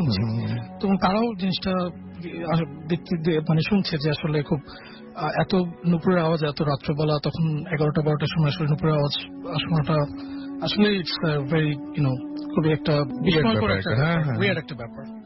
তো যাই হোক, তো পরবর্তীতে আমার কলিগ সে খুবই সাহসী একটা লোক ছিল আর কি, ভেরি মানে ব্রেভ আর কি। তো সে দরজা খুলে আসলে দেখতে চায় যে আসলে কি হচ্ছে, আসলে বাইরে কিছু আছে নাকি। তো দরজা যখন খুলে উনি দেখলেন যে হঠাৎ করে কোনো একটা জিনিস একটা স্পিডি ভাবে একটা ফোর্স তার চোখের সামনে দিয়ে দ্রুত চলে গেল। এবং এটা দেখে সে আরো মানে এক্সাইটেড হয়ে গেল যে আসলে ভিতরে কি হচ্ছে, আমি একটু সামনে এগিয়ে দেখি ভালোভাবে। হ্যাঁ রাইট। তো তারপর তার ওই ছেলের যে তার ফ্রেন্ডের বাবা মা বললো যে না, তুমি ওখানে আর যেও না, বিকজ এখন অনেক কিছু হতে পারে। সো রাত্রেবেলা এরকম একটা টাইমে অথবা একটা বাজে একটা ফোর্স হতে পারে, so don't need to go over. তো ওই রিকোয়েস্টের কারণে সে আর ওখানে যায়। তো তার কিছুদিন পরে আবার ওই ছেলেটা প্রায় দেখে যে সে শুয়ে আছে, তার পাশে মেয়েটি মানে দিনের বেলা বা যে কোনো টাইমে দেখছে যে মেয়েটি তার পাশে শুয়ে হাসছে, একদম জলজ্যান্ত ভাবে দেখছে যে একইভাবে ওই মেয়েটা সেম অবস্থা, জীবিত অবস্থা যেরকম ছিল সেরকম হাসছে, এবং এটা প্রায় সে দেখছে। তো জিনিসটা আসলে ফার্স্টে সবাই ভাবলো যে এটা হতেই পারে, বা যেহেতু তার ওয়াইফের সাথে এরকম একটা ঘটনা ঘটেছে। কিন্তু আরো মজার বিষয় হচ্ছে এখানে কোনোভাবে এটা রিলেভেন্ট করা সম্ভব হচ্ছে না আমার কলিগের সাথে, বিকজ আমার কলিগ হচ্ছে জাস্ট তাদের সাথে ওই রিলেশনশিপ বিল্ড আপ করার যে ব্যাপারটা উনি করেছেন, যেহেতু মেয়েটার সাথে তার ডিরেক্ট ইনভলভমেন্ট ছিল না। আমার কলিগ সেম জিনিসটাই দেখছে, as a same it is like তার ফ্রেন্ড যেভাবে দুজন যা দেখছেন একই রকম ভাবে দেখছে। তো তখন আমার কলিগ আরো ভয় পেয়ে যায়, আসলে আমার সাথে কোনোভাবেই হওয়া সম্ভব। তো যাই হোক, কিছুদিন পরে মেয়েটি ওই ছেলেটি অন্য জায়গায় বিয়ে করে, এবং মোটামুটি আস্তে আস্তে কিছুটা সমস্যার সমাধান হয়, but still now my colleague could seen like মেয়েটা এখনো দেখে। আর আরেকটা ব্যাপার হচ্ছে এই যে দেখেন যে এটা কি কোনো প্রবলেম হয় তারপরে দেখার পরে? না, এটা দেখার পরে আসলে বেসিক্যালি সে কোনো ধরনের আসলে তার সাথে কোনো ধরনের ক্ষতি বা কিছু করতে চায় না। মানে এটা হয়তো বা তাকে কোনো একটা মেসেজ দিতে চায় কিনা এটাও হতে পারে, বাট ইনফ্যাক্ট মানে তার কোনো ক্ষতি করানোর বিধায় আসলে জিনিসটা he is not taking it seriously. Right. But এখানে একটা ব্যাপার হচ্ছে যে মেয়েটি আসলে আগে থেকে তার সুইসাইড অ্যাটেম্পের একটা ব্যাপার অনেক আগে ছিল, টেন্ডেন্সি ছিল। এটা আসলে মেয়েটি মারা যাওয়ার পরে তার বাবা মার থেকে শুনতে পায়, এরপরে আসলে ঘটনাটা এভাবেই চলে। তো এই আর কি মোটামুটি রাসেল ভাই, এটাই আমার ঘটনা ছিল। অনেক ধন্যবাদ আপনাকে আপনার ঘটনার জন্য। আমরা চলে যাব আমাদের পরবর্তী অতিথির কাছে, এবং তার আগে উনি ঘটনা বলার আগে আমরা কিছু SMS পড়ে ফেলতে চাই। আসসালামু আলাইকুম লিসেনার্স, আফনান বলছি। ধন্যবাদ রাসেল ভাই আবার সুযোগ দেওয়ার জন্য। তো রাসেল ভাই, এখন আমি যে ঘটনাটি শেয়ার করতে চাচ্ছি সেটা হচ্ছে এটা সিলেটের জকিগঞ্জের একটি ঘটনা। আমি সিলেটে যখন ক্লাস নিতে গিয়েছিলাম, তো ওখানে আমি একজনের কাছ থেকে এই ঘটনাটি শেয়ার করেছিলাম। তো ওর আপন চাচাতো ভাইয়ের সাথে এই ঘটনাটি ঘটেছিল এবং সে নিজেও সেটি দেখেছে। আমাকে যেটা বলেছিল সে নিজেও এটি দেখেছে। আচ্ছা। তো ঘটনাটি সেটা হচ্ছে ওর যে চাচাতো ভাই, উনি সরাসরি কোনো ব্ল্যাক ম্যাজিক করতেন না, তবে যারা ব্ল্যাক ম্যাজিক করতেন তাদেরকে উনি সহযোগিতা করতেন। কারণ দেখা যাচ্ছে যারা ব্ল্যাক ম্যাজিক করেন অনেক সময় অনেক জিনিস বলে যে তুমি এটা শ্মশানে রেখে আসবা, এটা গোরস্থানে রেখে আসবে, এটা এখানে, ওটা ওখানে, এটা করবা। তো উনি মোটা অঙ্কের টাকার বিনিময়ে এই কাজগুলো উনি করতেন। তো এটা ওনার পরিবার থেকে অনেকবার বলা হয়েছিল এই কাজগুলো না করতে, কিন্তু আসলে টাকার লোভে উনি আসলে এটা ছাড়তে পারেননি। এবং উনি অনেক সাহসী ছিলেন এবং টাকাও নিশ্চয়ই এসছে অনেক। হ্যাঁ, অনেক টাকা উনি ইনকাম করেছেন, কিন্তু টাকাগুলো আসলে কেন জানি এগুলো রাখতে পারেন নাই। এগুলো থাকে না আসলে এই ধরনের টাকাগুলো। যাই হোক, তো উনি প্রথম ওনার একটি ঘটনা আমি বলবো, সেটা হচ্ছে যে ওনাকে একবার বলা হলো একটি মন্দিরে গিয়ে মন্দিরের মূর্তির সঙ্গে একটি তাবিজ জাতীয় কিছু ঝুলিয়ে রেখে আসতে। তো উনি সেখানে গেলেন। মানে বলা ছিল যে সেটা অবশ্যই আমাবস্যার রাত হতে হবে এবং একা যেতে হবে। তো উনি আমাবস্যার রাতে একাই গেলেন মন্দিরের, মানে মন্দিরটা ছিল মানে একেবারে গ্রাম এলাকায় মন্দিরটা ছিল। আর মন্দিরের বাইরে একটা লোহার গেটও ছিল। তো উনি গেটটা খোলা ছিল মোটামুটি, উনি গেটটা খুলে ভিতরে ঢুকলেন। ঠিক যথারীতি উনি ঠিক ওনার যে কাজটা মন্দিরের বইপূর্তির গলার সঙ্গে ওই তাবিজ জাতীয় যে জিনিসটা ওটা রেখে যেই না মানে পেছন দিকে ঘুরেছেন, হঠাৎ উনি ফিল করলেন যে শক্ত দুটো হাত ওনার কাঁধের উপরে রাখলো, মানে হাত দুটো ওনার কাঁধের উপরে কে যেন রেখেছে এবং ওনার কাঁধটা চেপে ধরেছে।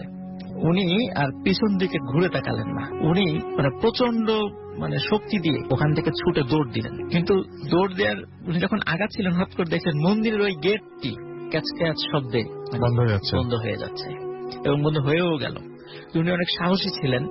উনি ওই গেটের মানে টপকিয়েই উনি ওখান থেকে বাড়িতে চলে আসেন। এটা রাসেল ভাই আর একটা ঘটনা, সেটা হচ্ছে উনি এই টাইপের আর একটা কাজ করার জন্য যখন ওনার যিনি গুরু, ওই যার কাছ থেকে উনি এই সমস্ত শিক্ষা নিয়েছেন যে এই কয়টা কাজ করতে হবে, যিনি এই কাজের দায়িত্ব দেন, উনি একদিন বললেন তোমাকে শ্মশানে যেতে হবে। তুমি আজকে মানে এই কাজগুলো অধিকাংশ আমাবস্যা রাত্রি করা হতো আর কি। তোমাকে আজকে শ্মশানে যেতে হবে। তুমি আজকে শ্মশানে যাওয়ার পরে দেখবা যে 4টি লাশ সাদা কাপড় দিয়ে ঢেকে রাখা আছে। তোমাকে এই 4টি পেরেক আমি দিলাম। তুমি লাশের মাথার উপর থেকে কাপড়টি সরিয়ে ওই পেরেকটি ওর মুখের মধ্যে দিয়ে আসবা। কিভাবে দিব? এটা কি সম্ভব?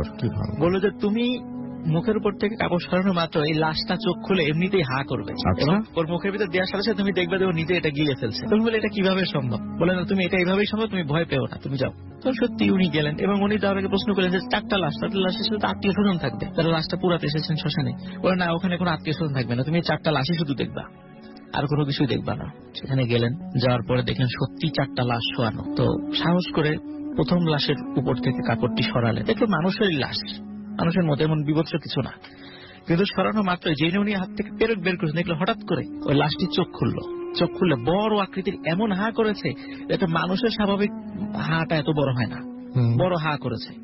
এবং উনি সাথে সাথে পেরেকটা দেয়া মাত্রই উনি দেখলেন যে হাটা বন্ধ হয়ে গেল এবং মানে আমরা যেভাবে বিস্কুট খাই ঠিক যেভাবে, ওইভাবে ওই লাশটি পেরেকটা মানে মচমচ শব্দ করে মানে গিলে ফেললো। এইভাবে পরের লাশ ঠিক সেম ঘটনা। 4টা লাশের সাথে উনি এইভাবে বিশ্বাস করে কঠিন এমন অদ্ভুত। হ্যাঁ, 4টা লাশের সাথে উনি এটা করে উনি পিছনে যখন হাঁটা শুরু করলেন, হঠাৎ করে উনি ফিল করলেন ওই যে 4টি লাশ, ওই লাশ উনার পিছনে হাঁটা শুরু করেছে। তো উনি আর দেরি না করে দৌড়ে বাড়িতে চলে আসলেন। বাড়িতে চলে আসার পরে উনার দরজায় এবং জানালায় দেখে অনবরত কারা যেন করা নাচছে এবং ওনাদের বাবা মার যে কণ্ঠ, এই কণ্ঠে তাকে ডাকছে, দরজা খোল, কোথায় গিয়েছিলি, জরুরি দরকার আছে, কিন্তু উনি কিছুতেই দরজা খোলেন নাই। সকালবেলা উনি যখন দরজাটি খোলেন তখন দেখে অসংখ্য কাক ওনার দরজার সামনে মরে পড়ে আছে। আচ্ছা, এটা রাসেল ভাই দুটো ঘটনা ছিল, কিন্তু উনি কিন্তু মাত্র 25 কি 26 বছর বয়সে উনি মারা যান। উনি যখন মারা যান তখন আমার কাছে যে ছেলেটা বলেছে আর কি, ও নিজের দেখা আর কি, আমি জানি না হয়তো বা এই টাইপের ঘটনা এখানে অনেকে হয়তো শুনে থাকবেন, কিন্তু আমি আজকে একটু মানে মোর স্পেসিফিক করে বলতে চাচ্ছি আর কি, যে ওর বর্ণনা অনুযায়ী অদ্ভুত ধরনের একটা মোটা ভয়ঙ্কর কালো সাপ ওর লাশের পাশে এসে বসে আছে। আচ্ছা, এখন কেউ ওর লাশ মানে গোসল করার মতো দূরের কথা, কাছে যাওয়ারই সাহস পাচ্ছে না। তখন এই অবস্থা দেখে ওনারা পাশের এক মসজিদের ইমাম সাহেবকে ডেকে, উনি খুব ভালো লোক ছিলেন, ডেকে আনার পরে উনি এখানে এসে কিছু দোয়া পড়ার পরে ওই সাপটি চলে যায়। সাপটি চলে যাওয়ার পর বলে যে তাড়াতাড়ি লাশটাকে গোসল দিতে হবে, গোসল তাড়াতাড়ি দাফন করতে হবে। তাদের একটি কবরও কাটা হয়ে গিয়েছিল। লাশটি কাফন টাফন গোসলের পর কাফন পরিয়ে যখন কবরের কাছে যাবে, কবরের কাছে নিয়ে যাওয়া হয়েছে, হঠাৎ দেখে ওই কবরের পাশে একটা গাছ ছিল, গাছের উপরে সাপটি বসে আছে এবং এমন ভাবে বসে আছে কেউ ওই কবরের কাছে যাওয়ারই সাহস পাচ্ছে না। মনে হচ্ছে যে এখনই ওই সাপটি, আর এমন ভয়ঙ্কর সাপ কেউ এর আগে এরকম সাপ কখনো দেখেও না। তো যখন কেউ কাছে যাওয়ার সাহস পাচ্ছে না তখন ইমাম সাহেব বলে, আসেন আমরা সবাই মিলে দোয়া করি। তখন উনি আল্লাহর কাছে দোয়া করলে, এইভাবে দোয়া করে খুব কান্নাকাটি করে দোয়া করছেন যে আল্লাহ, রাসূলুল্লাহ সাল্লাল্লাহু আলাইহি ওয়াসাল্লাম তো বলছেন যে তোমার বান্দার গুনাহের কারণে তুমি তাদের চেহারাকে পরিবর্তন করে দিবা না, তুমি তাদেরকে সমূলে ধ্বংস করে দিবা না। তাহলে এই বান্দাকে তোমার যদি করার ইচ্ছাই থাকে ওর কবরে যা খুশি আযাব দাও, কিন্তু দুনিয়াতে ওকে আর লাঞ্ছিত করো না, ওকে লাঞ্ছিত। এরকম সবাই অনেক কান্নাকাটি দোয়া করছিলেন। তখন এই দোয়ার একটা পর্যায়ে দেখলেন যে সাপটা ওখান থেকে চলে গেছে, একে চলে গেছে। লাশটা যখন কবরে রাখা হলো, রাখার পরে বাঁশ যখন দেয়া হচ্ছিল, হয়তোবা একটি কি দুটো বাঁশ বাকি ছিল, ভিতর থেকে লোক উঠে গেছে, যেহেতু বাঁশটা দেওয়ার পর লোক উঠে যায়। হঠাৎ করে দেখলো ওই সাপটি মানে সা করে এসে কবরের মধ্যে ঢুকে গেল। কোথা থেকে? সবার চোখের সামনে ঢুকে গেছে এবং ওরা দ্রুত চাটাই দিয়ে তাড়াতাড়ি করে কবর দিয়ে ওখান থেকে চলে আসে। আসলে এটা ব্যাপারটা বলছিলাম যে এই যে ব্ল্যাক ম্যাজিকের প্র্যাকটিস এবং তাদের সহযোগিতা, এগুলোর পরিণতি যে আসলে ভালো না। এর আগে আমরা অনেক ঘটনা এগুলো শেয়ার করেছি অবশ্যই, এবং আমরা সবসময় লিসেনারদেরকে বলি এই ধরনের বিষয়গুলো কৌতূহলের জন্য এই বিষয়গুলো না জড়ান, এটা মানে সবাইকে সতর্ক থাকতে বলি আর কি। অনেক ধন্যবাদ আপনাকে। এবং আমি দেখতে পাচ্ছি অনেকে। আসসালামু আলাইকুম রাসেল ভাই, আমি কাজী এনামুল হক বলছি ক্যালগারি আলবার্টা থেকে। আমি অ্যাকচুয়ালি একটা স্টোরি শেয়ার করতে চাইছিলাম, যদি ভালো লাগে তো শোনাবেন। আর আশা করি সবাই ভালো আছেন। আপনাকে জিজ্ঞেস করলাম না কারণ আমি জানি আপনি ভালোর দলে। ঘটনাটা হলো এটা ঘটেছিল ইন্ডিয়াতে। এটা আমার পার্সোনাল এক্সপেরিয়েন্স। আমি আমার ছোট ভাই একবার ইন্ডিয়া বেড়াতে গেছিলাম। ওখানে আমার এক কাজিন মালদা জেলার পলিটেকনিক কলেজে লেখাপড়া করতো। তো আমরা ভাবলাম যে যেহেতু আমরা ইন্ডিয়া ঘুরতে, এটা ছিল ওয়েস্ট বেঙ্গলে। তো ওয়েস্ট বেঙ্গলে মালদা ডিস্ট্রিক্টে আমার কাজিন লেখাপড়া করতো। তো ও থাকতো একটা মেসে ওর দুইটা ফ্রেন্ডের সাথে। আমি নাম আর বললাম না। আমার কাজিনের নাম ছিল নিপুণ। তো যেদিন আমরা গেলাম, আমরা একটা হোটেলে উঠেছিলাম মালদা জেলায়, এবং ওই দিন বিকালবেলা আমার কাজিনের সাথে দেখা করলাম। সে বলল যে চল তোকে আমার মেসে নিয়ে যাই। তখন আমি আমার ছোট ভাই দুজন মিলে ওদের মেসে গেলাম আড্ডা মারতে। তো যেটা হলো মেসে যখন যাই দেখি যে একটা ছোট ছেলে সহ আর ও দুটো ফ্রেন্ড বসে আছে। ওদের সবার চোখ মুখ বেশ শঙ্কিত মনে হলো, লাইক অনেক মনে হচ্ছে অনেক টেন্স ওরা। তখন আমি অবাক হলাম। আমি আমার কাজিনকে জিজ্ঞেস করলাম যে ঘটনা কি ওদের চেহারা দেখে মনে হচ্ছে যে ওরা একটু ওয়ারিড অর সামথিং। সো আমার কাজিন বললো, আরে যা ওরা যে পাগল ছাগল, ওরা যা করে একটা জিনিস আল্লাহ জানে কি করছে। আবার জিজ্ঞেস করলাম ছোট ছেলেটাকে, বললো ছোট ছেলেটা বাড়িওয়ালার ছেলে, এরকম ঘুরতে আসে। ছেলেটার বয়স হবে 12-13 এরকম বয়স হবে। তো ছেলেটা বসেছিল একটা টেবিলে। আমি দেখলাম যে টেবিলের উপর রাখা একটা কাগজ। এনিওয়ে আমি তখন কিছু বুঝিনি। তারপর আমি সবার সাথে পরিচিত হলাম, ওই ডিফ্রেন্ডের সাথে যাদের সাথে ও থাকে মেসে। তো আমি ঘটনার ক্রমে জিজ্ঞেস করলাম কি ব্যাপার, আপনাদের এত মানে টেন্স লাগছে কেন, মানে আমি যে আসলাম এটা কি পছন্দ হয়নি? বলো আরে না না না, আসলে আমরা, ওরা বললো যে আসলে আমরা একটা জিনিস ট্রাই করছিলাম, যেটা হলো যে আমরা প্ল্যান চেক করার চেষ্টা করছি। প্ল্যান চেক এটা আমি অনেক দেখেছি, এটা কখনো কাজ করে না। আমি বললাম যে আচ্ছা ফান হবে হয়তো, চেষ্টা করে দেখতে দোষ। তো আমি বললাম যে প্ল্যান চেকটা কাকে ডাকছো? বললো যে ওই যে ছোট ছেলেটা, ওর দাদা কয়দিন আগে মারা গেছে। তো আমরা চিন্তা করছি যে যেহেতু রিসেন্টলি মারা গেছে, আমার মনে হয় পৈতৃক সম্পত্তি এগুলা দিয়েতে কানেকশন থাকবে, ওই দাদার অতৃপ্ত আত্মার কানেকশন থাকতে পারে। তো আমি বললাম যে ব্যাপারটা কেমন দেখাচ্ছে না, ওর বাবা মা শুনলে কি মনে করবে, যে বলে না না ও কোনো ব্যাপার না, ও মেয়ের চোখে রেখেছে আমরা, তো আমরা যেটা প্ল্যান করছি ওকে আমরা মিডিয়াম হিসেবে ইউজ করবো। পাগল নাকি, এত ছোট একটা ছেলে, ও যদি ভয়টা পায় কিছু না হলেও ওর মধ্যে তো একটা কি হবে, এফেক্ট করবে। আমি জানি কিছু হবে না, কোনো কিছু ঘটবে না, তারপরও মনে ওদের বললাম যে ছোট ছেলের সাথে এগুলো ঠিক না, আপনাদের কেউ মিডিয়াম। বললো যে না আসলে আমরা এই যে কাগজটা দেখছেন এটা আমরা একটা এখানে টেম্পল থেকে একটা, ওখানে টেম্পলে এক সন্ন্যাসী থাকে, ওই সন্ন্যাসী থেকে অনেক রিকোয়েস্ট করে নিয়েছি, মিথ্যা কথা বলে নিয়েছি যে আমি আমার আত্মীয়র সাথে কানেক্ট করতে চাই। আমি শুনেছি যে ওই সন্ন্যাসী বাবা নাকি এরকম অনেক কিছু জানে। তো সন্ন্যাসী বাবা বলেছিল নাকি যে ভুলেও এটা ট্রাই করুন, যদি করতে চাও এটা ভালো হতে পারে খারাপ হতে পারে। এবং সন্ন্যাসী বাবা ওদেরকে একটা লেবু দিয়েছে, লেবু মানে শুকনো লেবু, ছোট, উই কল ইট লেমন, যেটা রাউন্ড হয় কমপ্লিটলি। এটা কাগজি লেবু না, এটা পুরো রাউন্ড একটা লেবু, সাধারণত হিন্দুরা গাড়িতে টাড়িতে ইউজ করে। তো আমি লেবুটাও দেখলাম টেবিলের পাশে রাখা আছে, লেবুটার উপর একটা ছোট্ট তিলক মারা, তিলক মানে রেড কালারের সিঁদুরের মতো লাগানো, ওই তিলকটা মারা আছে। তো আমি বললাম যে দিস ইজ ফানি। প্রথম কথা আমরা মুসলিম, ওখানে একজন হিন্দু ছিল আর দুইজন মুসলিম ছিল। আমি বললাম যে আমি জানি না এটা কিভাবে কি হবে, বাট ওকে, আমি নিজেও একটু টেনশনে পড়ে গেলাম, যদি আবার কিছু হয় এটা আমি তো বিপদে পড়বো। এনিওয়ে তারপরে বললাম লেটস প্রসিড, আমরা এসেছি বেড়াতে, একটা ইন্টারেস্টিং কিছু হবে, লেটস সি, একটু মজা করি। আমি একদমই সিরিয়াসলি নিইনি ব্যাপারটা, আমি জানি এটা কাজ করবে না। এনিওয়ে তো ওরা বললো যে ঠিক আছে, আরেকটু সন্ধ্যা হোক, একটু সন্ধ্যার দিকে, মানে 7টার দিকে আমরা শুরু করি, সন্ধ্যা 7টার দিকে, বাইরে একটু অন্ধকার হোক। বাড়িটা ছিল বেশ পুরানো, অনেক পুরানো বাড়ি, প্রায় অ্যাটলিস্ট 70-80 বছর বয়সের বাড়ি এটা, মানে অলমোস্ট ভাঙা চড়া সবকিছু। এটা একটা মেসের মতো ভাড়া দিয়েছে ওদেরকে। আশেপাশে প্রচুর গাছ, একটা বড় আম গাছ, একটা কোনায় বট গাছ আছে, একটা কিছু গরু আছে নিচে। এটা তো ওই সময়কার এটা প্রায়, ঘটনাটা হলো প্রায় আজ থেকে I would say it was like 2002 or something like that. Anyway, so আমরা শুরু করলাম। ফার্স্টে একটা মোমবাতি জ্বালালো, আমার ওদের ওই হিন্দু ফ্রেন্ডটা সব সিস্টেম শিখে এসছে সন্ন্যাসী বাবার কাছ থেকে। সো ও যেটা করলো, একটা মোমবাতি জ্বালালো এবং লেবুটা, কাগজটার ঠিক মাঝখানে একটা পয়েন্ট করা আছে এবং আশেপাশে কেমন একটা আজব কিছু ল্যাঙ্গুয়েজে লেখা আছে। আমি বললাম যে সাধারণত ওইজি বোর্ড ইংলিশ থাকে, ABC, কেউ আসলে হয়তো ওখানে বলবে যে okay soul is present, so yes, এবং নাম বলবে। আমি ওইজি বোর্ড আমি ওরকম ধারণা করছিলাম, বাট আমি যখন একটা ক্লোজ লুক দিলাম, দেখলাম যে আই হ্যাভ নো আইডিয়া এগুলো কি।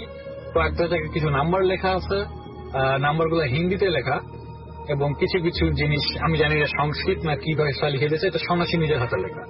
এবং ঠিক মাঝখানে লাল রঙের কিছু দিয়ে একটা পয়েন্ট করা আছে যেখানে লেবুটা রাখ। এখন আমি জিজ্ঞেস করলাম যে লেবুটার বৈশিষ্ট্য কি। বললো যে এই অতৃপ্ত আত্মা যদি আসে, সাধারণত ওরা ওই লেবুটা হলো পবিত্র জিনিস, এবং ওই লেবুটার উপর বেস করে মিডিয়ামের উপর করবে, এবং যখন তোমাদের কাজ শেষ হয়ে যাবে তখন তোমরা ওই লেবুটাতে একটা ছুরি দিয়ে কোপ মারবা, তখনই আত্মাটা বের হয়ে যাবে। এনিওয়ে আমি আসবো, তখন আমার মধ্যে একটু ভয় লাগছিল। আমি ছোট ভাইকে বললাম যে তমাল, আমি বুঝছি না কি হবে, বাট আমি নট শিওর। বললাম যে ভাইয়া তুই এত ভয় পাস। এনিওয়ে যাই হোক, আমার ছোট ভাই বেশ সাহসী ছিল। এনিওয়ে আমরা বসলাম চারিদিক দিয়ে, এবং ছোট ছেলেটাকে আমি জিজ্ঞেস করলাম যে তোমার ভয় লাগছে না? বললাম না, আমি দাদুকে দেখতে চাই। ওকে, আমি ভাবলাম যে আরে বেচারা। এনিওয়ে তারপরে ওকে, ছোট ছেলেটার নাম রাজীব ছিল, রাজীব বসে আছে।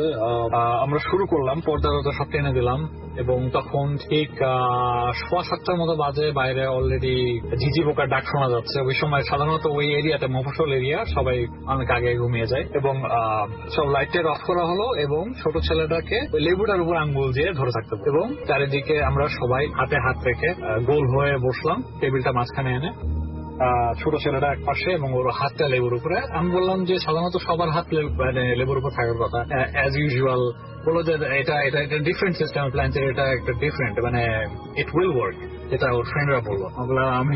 আমি তো অসম্ভব ভয় পাচ্ছিলাম, আমি জানি না, আমি এই ভূতটা আমি কিছুটা হলেও বিশ্বাস করি, আমি সাধারণত জিনে বিশ্বাস করি, বাট আমি বুঝতেছিলাম না যে এই স্পিরিট কিভাবে আসে লেবুর ভিতরে। এনিওয়ে আমরা চেষ্টা করলাম, সো আমরা শুরু করলাম। ছোট ছেলেটা লেবুর উপর হাত রাখলো এবং সবার চোখ বন্ধ করতে বললো এবং মনে মনে ওই লোকটার নাম বারবার আওড়াতে থাকতো। ওর দাদা অ্যাক্সিডেন্ট হয়ে মরেছিল মোটরসাইকেল চালাতে গিয়ে, ওর নাম ধরে বারবার ডাকতে থাকলাম। তখনও কিছু বোঝা যায়নি। তারপরে কি হলো, যেটা হলো ফার্স্টে যেটা হলো, বাইরের যে দরজাটা ওখানে খুব জোরে একটা ধাক্কা। আমরা তো সব লেবু টেবু ফেলে মানে কোথায় কে, আমরা অসম্ভব হয়ে পেয়ে গেলাম, মানে কাগজ কোথায়, টেবিল কোথায় সরে গেলাম।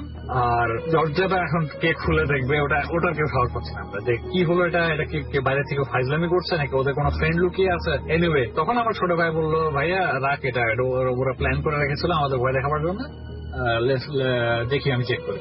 ও গেটটা খুললো এবং ও খুলে জাস্ট ওখানে গেটের সামনে দাঁড়িয়ে থাকলাম। তমাল কি করছিস তুই ওখানে? তো কোনো উত্তর দিল না। তারপরে নর্মালি ও আবার ভেতরে ঢুকে দরজাটা লাগিয়ে এনিওয়ে বললো যে আমি বুঝলাম না ভাইয়া, বাইরে তো কেউ নাই কিন্তু আমার গায়ে অনেক ঠান্ডা লাগছে। আমি ওটাই আমি ফিল করছিলাম যে অনেক ঠান্ডা লাগছে আমার গায়ে। তো আমি ওটা একটু দেখলাম, আমি বললাম যে আমি তো আমার মাথায় খালি স্পিরিট ঘুরছে তখন, আমরা শেষ। আমি খুঁজছি লেবুটা কোথায় গেল। এনিওয়ে তারপরে আমরা যে এত কিছু করলাম, আমি দেখলাম যে ওই ছোট যে ছেলেটা ঠিক ওয়াশরুমের ওখানে গিয়ে কোনায় বসে আছে। আমি তো মানে আমার গার লোম টোম খাড়া হয়ে গেছে, আমার এখনো লোম খাড়া হয়ে গেছে। আমি মনে করছি যে ছোট ছেলেটা ওখানে বসে আছে কিন্তু ওয়াশরুমের দরজার দিকে মুখ ফিরে। আমি ভাবলাম না, ওকে আমি তো অনেক হরর মুভি দেখি, এখন আমি জানি হয়তো রুম কিছু একটা হবে, ও আমার দিকে তাকাবে, ওর চোখ সাদা হয়ে যাবে কিংবা কিছু। এনিওয়ে অনেক কিছু মাথায় ঘুরছে তখন আমি কথা বলতে পারছি না। তখন তো আমার ছোট ভাই গেল, আমার কাজিন গেল, ওরা বলে ফাইজলামি করছিস, ওকে ডাকলো, কোনো সাড়া দিল না, ও চুপচাপ বসে আছে ওয়াশরুমের দিকে তাকিয়ে। আমরা তো মানে তারপর লেবুটা খোঁজাখুঁজি শুরু করলো, লেবুটা পাওয়া গেল এবং লেবুটা এনে আমি তাড়াতাড়ি একটা ছুরিটা নিয়ে আমি কোপ মারতে যাচ্ছি। আমাকে তখন দুজন হাত ধরেছে ফ্রেন্ডরা, আরে কি করছো তুমি, এত বড় সাকসেস, দেখি না কি হয় কত। বললাম মাথা খারাপ, লেবুতে কোপ মারো না, আমি পুরো জিনিসটার মধ্যে ঢুকে গেছি। এনিওয়ে তারপরে ওরা গেল, রাজীব কি হলো তোর, এই কথা বলছে ফাইজলামি করছিস কেন? তারপরে ওরা ডাকলো এবং ছেলেটাকে ঝাঁকালো, যখন দেখলো যে পুরো শক্ত, মানে মনে হলো যে একটা কাঠের টুকরার মতো। ও যেভাবে বসেছিল আমি তো ভাবলাম ছেলেটাকে মরে গেল নাকি ভয়, আমার অনেক মাথার মধ্যে অনেক টেনশন। আমি বললাম যে ওর বাপ মাকে কল দাও, এক্ষুনি ওদের আসতে বলো। আমি খুবই প্যানিক করছিল। ওই ছেলেটাকে আস্তে করে ঝাঁকি দিল, কোনো আওয়াজ নাই, মনে হলো যেন একটা মূর্তি, লাইক ধাক্কা দিলে পড়ে যাবে। ঠিক যেভাবে বসে আছে আমরা ওকে উঠালাম, কোলে করে উঠালাম, শক্ত হয়ে পাটা ভাঁজ করা অবস্থায়। আমি বললাম মরে গেছে নাকি ছেলে। আমি বললাম like this is not a joke, like call the corps. আমি তো পুরো ভয় পেয়ে গেছি যে আমি এগুলোর মধ্যে নাই। লাইক তামলকে বললাম, তামল চল আমরা জায়গায় সব কাজ আমি কোনো মানে। ওই দুই ফ্রেন্ড আমার যে কাজিন নিপুণের দুই ফ্রেন্ড ছেলেটাকে তুললো এবং পাটা ভাঁজ করা অবস্থায় নিচের দিকে, মানে এটা ঝুলছে না ঠিক, পাটা ভাঁজ করা অবস্থায় ওকে ক্যারি করে বেডের উপর রাখো। ওরা মুখ ঝাড়ছে কি, এই কথা বলছিস না কেন?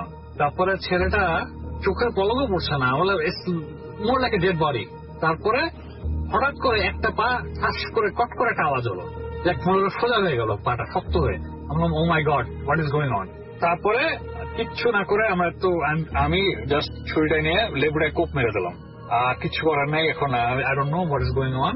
কোপ মারলাম, তারপরে দেখলাম আবার জোরে একটা আওয়াজ দরজায়। আমরা okay something is happening, I have no clue.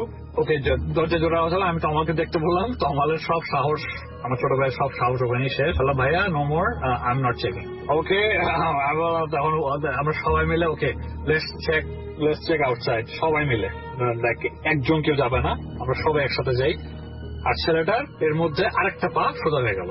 আমরা তারপরে ওকে ডাকতে পারছি না, আরেকজন পানি নিয়ে আসলো, পানি নিয়ে ওর মাথায় ঢেলে দিল সামহাও, এবং ওর সব বডিটা একদম শিথিল হয়ে গেল এবং জাস্ট মনে হচ্ছে যে ঘুমাচ্ছে। ওর পালস ছিল, এভরিথিং ছিল, আমরা চেক করেছি, is alive, but I think ও সামহাও ভয়ে কিংবা কিছুতে হয়তো অজ্ঞান হয়ে গেছে। আমরা বাইরে গেলাম দরজা খুলে, সেখানে দেখলাম যে পুরা খা খা করছে, কিচ্ছু নাই আশেপাশে, সব মোটামুটি সবাই। তখন প্রায় বাজে 1:45 মতো, আধা ঘন্টা চলে গেছে কেমনে আমি জানিও না, এবং কোনো আওয়াজ নাই। অ্যান্ড যেটা আমি না, যেটা ওই হিন্দু ছেলেটা যেটা দেখলো যে একটা আলোর মতো, লাইক আমি জানি না কিরকম জোনাকি পোকা থেকে আরেকটু বড় আলোর মতো মনে হলো যে আমার বারান্দা থেকে জাম্প করে বল, লাইট বলটা নিচে গিয়ে জোরে মিশে গেল। আই ডোন্ট নো, ও যেটা বললো আমি এখন সবকিছু বিশ্বাস করছি। আমি জানি না ও কি দেখেছে, বাট ওর যেটা বলার সাথে সাথে ও জাস্ট ও আর কথা বলতে পারছে না, ওর জিভ মনে হচ্ছে ওর জিভ অনেক ভারী হয়ে গেছে এবং কথাই বলতে পারছে না। আমি বললাম ওকে নেভার মাইন্ড, আমি এখন চলে যাব আর ছেলেটার অবস্থা দেখি আগে, মানে ও ঠিক আছে নাকি। তারপরে দেখি যে ছেলেটা উঠে বসে আছে বেডের উপরে এবং হি ইজ ফাইন, ড্যাব ড্যাব করে তাকাচ্ছে। আমরা সবাই মিলে ওকে ঝাঁকালাম, এই তুই ঠিক আছিস তো, এভরিথিং। তখন বললো যে আমার অনেক ঠান্ডা লাগছে দাদা আমার অনেক ঠান্ডা লাগছে। আমরা ওকে তাড়াতাড়ি আমরা দেখলাম যে ওর গায়ে অনেক জ্বর।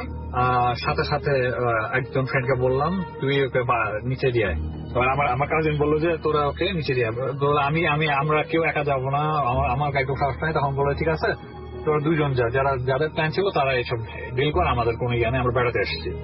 তখন ওরা দুজন গিয়ে দিয়ে আসলো বাসায়, কিচ্ছু বলেনি ওর বাবা মাকে, আর ওকে বলে দিয়েছে যে কিছু বলিস না। বলে আমি কি করবো, কি হয়েছে?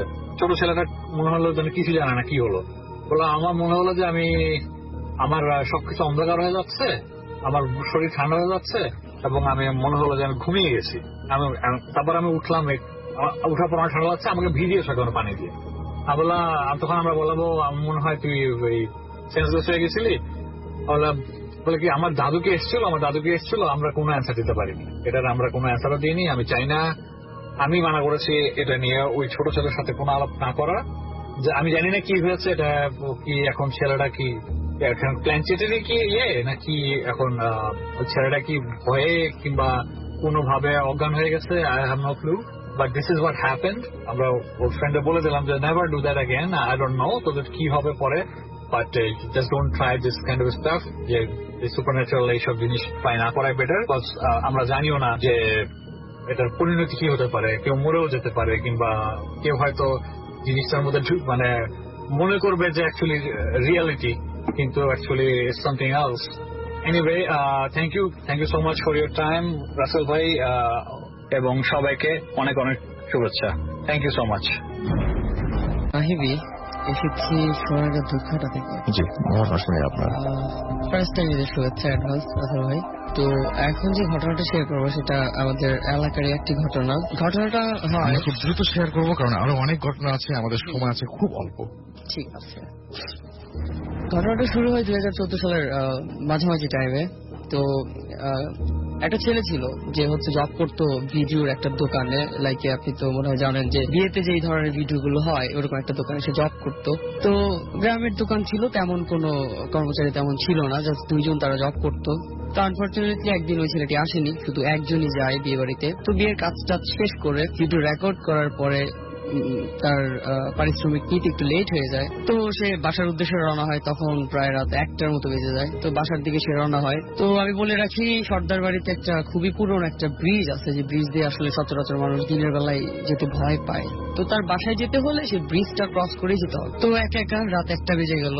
তো সে চিন্তা করলো যে না, এত রাতে ওইখান দিয়ে যাওয়াটা মনে হয় ঠিক হবে না। তো সে আরেকটা বিকল্প রাস্তা দিয়ে যাওয়ার ট্রাই করলো। তো সেই রাস্তাটা ছিল আরেকটু দূর দিয়ে, তো সে সেখান দিয়ে যাচ্ছিল। আর আরেকটা বিষয় হচ্ছে যে ব্রিজের ওইখানে অনেকগুলো পুরোনো গাছ আছে, এর মধ্যে একটা উল্লেখযোগ্য হচ্ছে যে একটা তেঁতুল গাছ আছে খুবই বড়। যাই হোক, সে বাসার দিকে যাচ্ছিল, এমনত অবস্থায় একটা জিনিস সে ফিল করলো যে তার গায়ের উপরে কয়েকটা 4-5টা পানির ফোঁটা পড়লো। তো সে হয়তো ভাবতেছিল যে বৃষ্টি হচ্ছে মনে হয়, কিন্তু না, ওরকম কিছুই না, বৃষ্টি হচ্ছিল না। তো পানির ফোঁটা পড়ার পর থেকেই সে আরেকটা জিনিস ফিল করলো তাৎক্ষণিক ভাবেই, যে তার বাম পাশে এবং ডান পাশে দুই পাশে দুইটা স্ট্রাকচারটা হচ্ছে মানুষেরই মতো, বাট ওইগুলোর হাইট ছিল সর্বোচ্চ 3 থেকে 3.5 ফিট এরকম স্ট্রাকচারে, এবং সে সবকিছু দেখতে পারতেছে, বাট কিছু বলার মতো তার ছিল না। দেখতেছে, বুঝতেছে, কিন্তু তার কোনো বলার ছিল না, লাইক হিপনোটাইজ হলে মানুষের যা হয় আর কি ওরকম। তো তাকে বললো হাঁটো,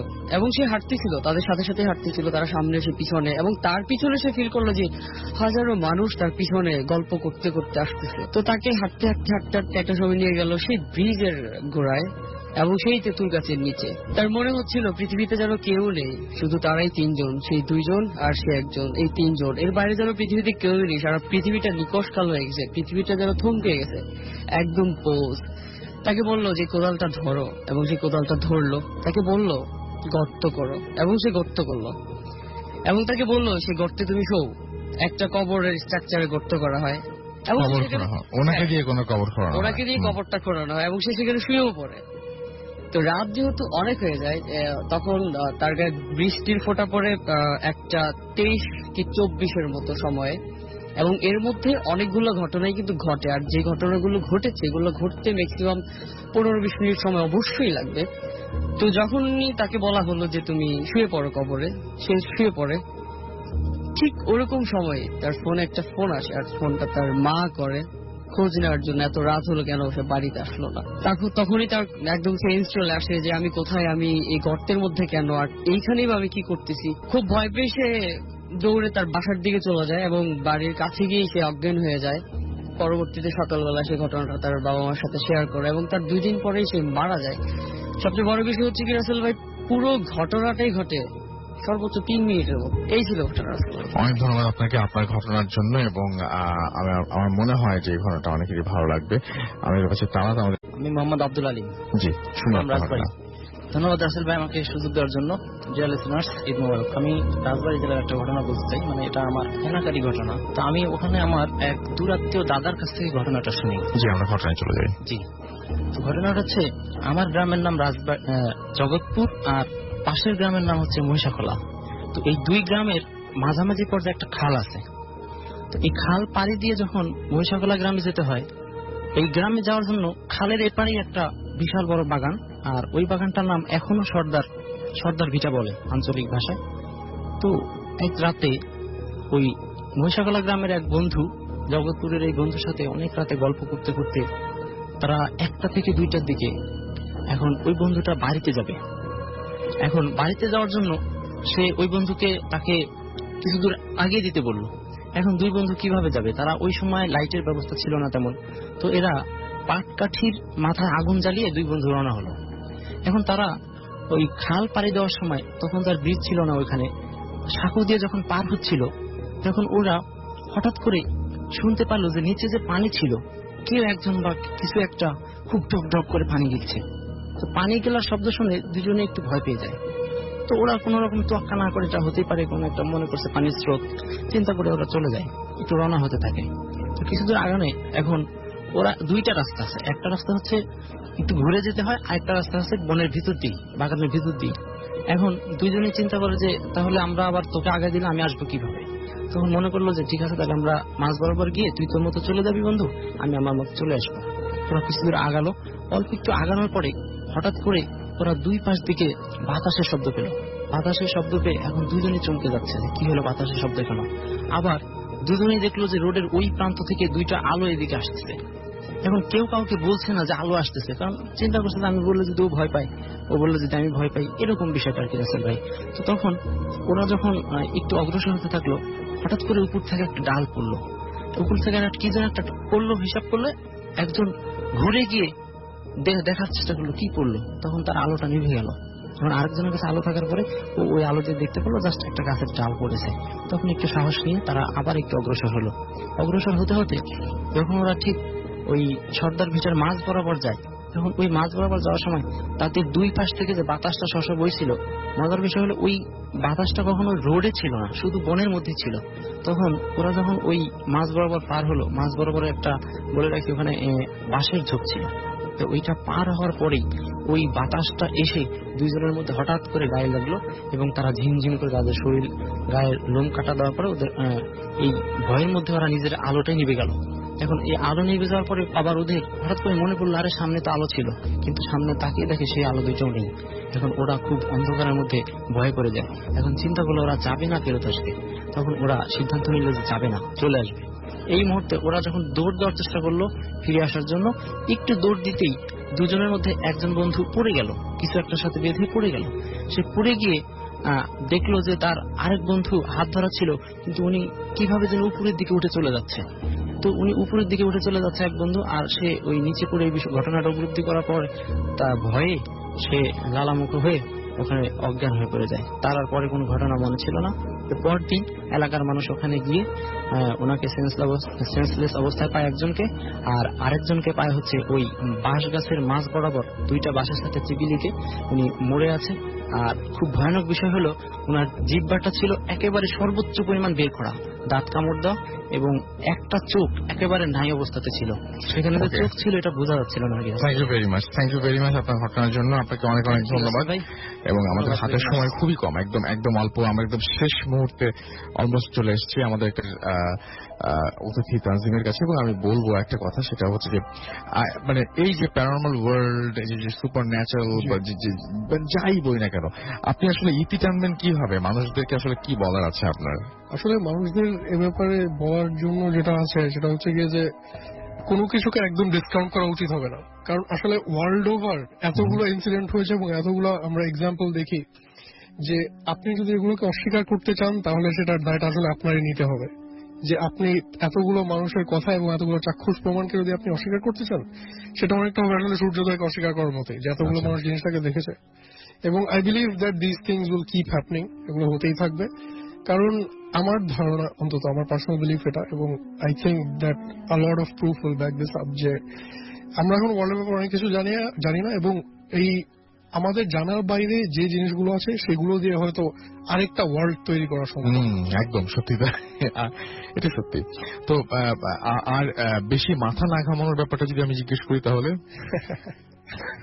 মাথা না ঘামানোর ব্যাপারে আমার বোধ হচ্ছে গিয়ে যে অনেকেই মাথা ঘামাচ্ছে এটা নিয়ে। আপনার যদি কৌতূহল থাকে তাহলে আপনি অপেক্ষা করুন, তাদের ফাইন্ডিংস থেকে আপনার আসলে সিদ্ধান্ত নেওয়াটা হয়তো আরো সহজ হয়ে যাবে। ওকে, এখন আমরা একদম মানে শেষে চলে আসি। তো তানজিম, আপনার যদি আর কিছু বলার থাকে? আই থিংক দ্যাটস ইট।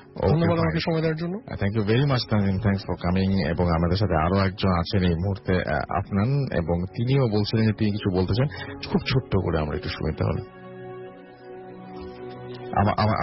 আবার শুরু করতে হবে একটু, আবার সুযোগ দেওয়ার জন্য।